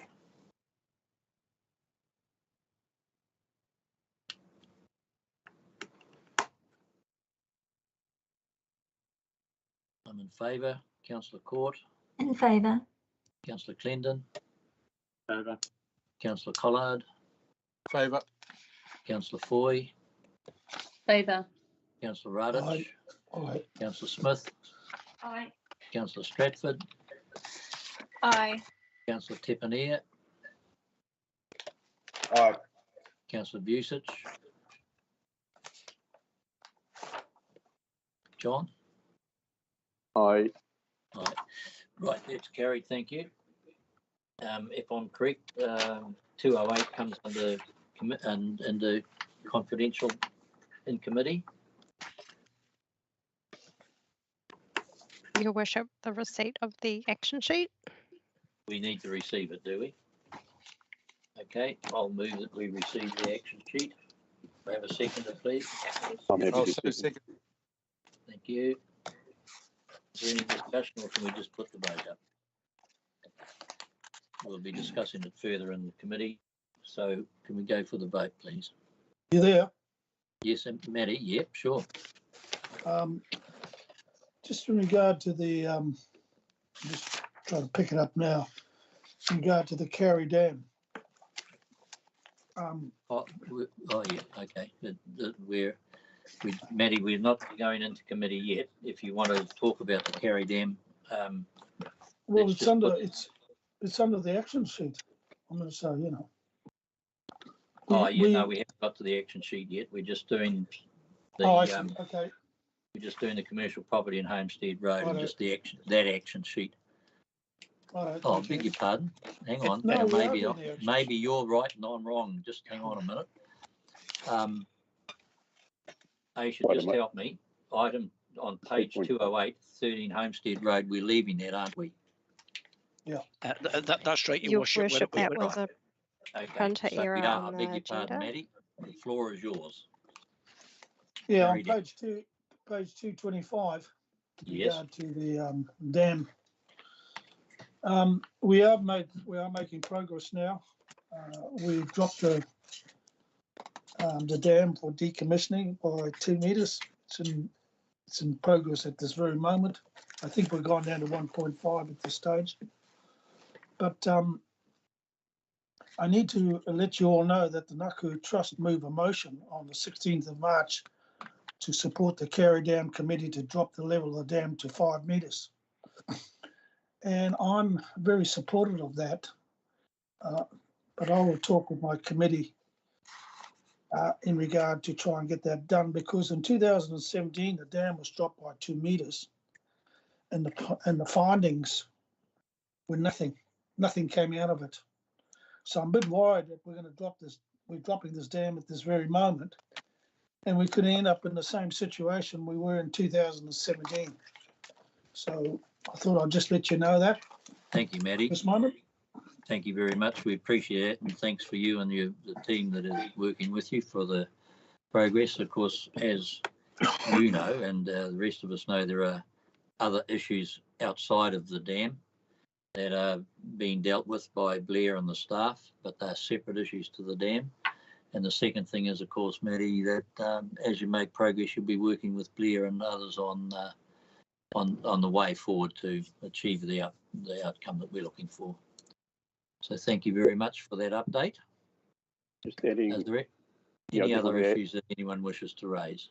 Just on that one, that update, it was noted and appreciated, certainly by myself, that Blair came on site, and on the same day the dam that he arrived, the dam started to be dropped. And that was quite impressive. And now, as Matty says, it's down about 1.5 metres, and at the 2 metre mark there'll be some aerial imagery taken again, and then we'll the committee will meet again, as Councillor Rudd said, and we'll then look at some other options or recommendations. Good. Okay, because there's 2 or 3 actions things that still need to be done, of course. So thank you for that, and we will wait in anticipation, because the more we get done, the closer we are to just moving out, and that'll be an amazing step forward when we get there. So thank you for that. True. Okay, is there any other comments on the action sheet? Yes, Mayor Carter, page 217, Kaimau, there was a notice of motion on Kaimau Road. I just wanted to make comment on the actions required and the fact that they have been done. Over the past 4 months, that road has been closed to the public most of the time. I did take a drive up there yesterday to have a look at it, and remarked earlier on the results of the fire and the regrowth that's happening, and the fact that the road hasn't been used, but there are obvious places of damage on the road where the big trucks have turned around, or fire trucks, etc. So there will need to be some visitation to that road just to have a look at that. That's between the village and the beach. Right, okay. Your worship? Yes, Blair. Just for councillor's sake, I'm up that way tomorrow, so we'll look at that. I've been taken for a bit of a site tour, including catching up with Mitchell Brown and others. So thank you. I'll note that one in that discussion. Thank you very much. Thank you. We'll look forward to a response. Moho, you've got your. Thank you, Mikata. Thanks, Councillor Stratford, for the prompt message. So we know that we've got an outstanding action item on the appointment of iwi hapu reps to our committees. I've got a Te Ao Māori portfolio meeting tomorrow with General Manager Edwards, and one of his updates he'd given to me was that both him and Will had been working towards progressing this and drafting the policy for identifying the required attributes of having a lens of appointing Māori participation to our committee. So I'm hoping to have an update for all elected members and for the public in the near future. Just still have the finger on the pulse there. Thank you very much. We'll look forward to that with anticipation, Moho. We'll see where you get to. It'll be interesting discussion. Thank you. Okay, anything else, folks? If not, we'll go to the vote. I'm in favour. Councillor Court. In favour. Councillor Clendon. Favour. Councillor Collard. In favour. Councillor Foy. Favour. Councillor Radich. Councillor Smith. Aye. Councillor Stratford. Aye. Councillor Tepania. Aye. Councillor Vusic. Aye. Perfect. Thank you very much for that. I will now move that we go into committee. Do I have a seconder, please? Happy to second, Moko. Thank you. Right, can we have the vote up on that, please?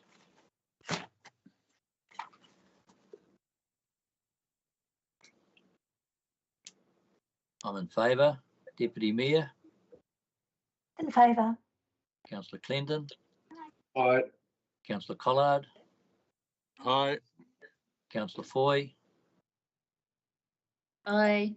Councillor Radich. Yep. Councillor Smith. Aye. Councillor Stratford. Aye. Councillor Tepania. Aye. Councillor Vusic. Aye. Right, thank you. Aisha, if we could go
away we go. Right, Moko, if you would close us with a karakia, that'd be lovely. Thank you. Thank you, Mea Kara. Karakia to release you all to have a great afternoon and a great weekend from tomorrow. Hakawate a runga, hakawate a raro, hakawate a roto, hakawate a waho, haumi e hui e, haiki e. Hold up. Thank you, everybody, and thank you all for your participation and involvement. I think it's been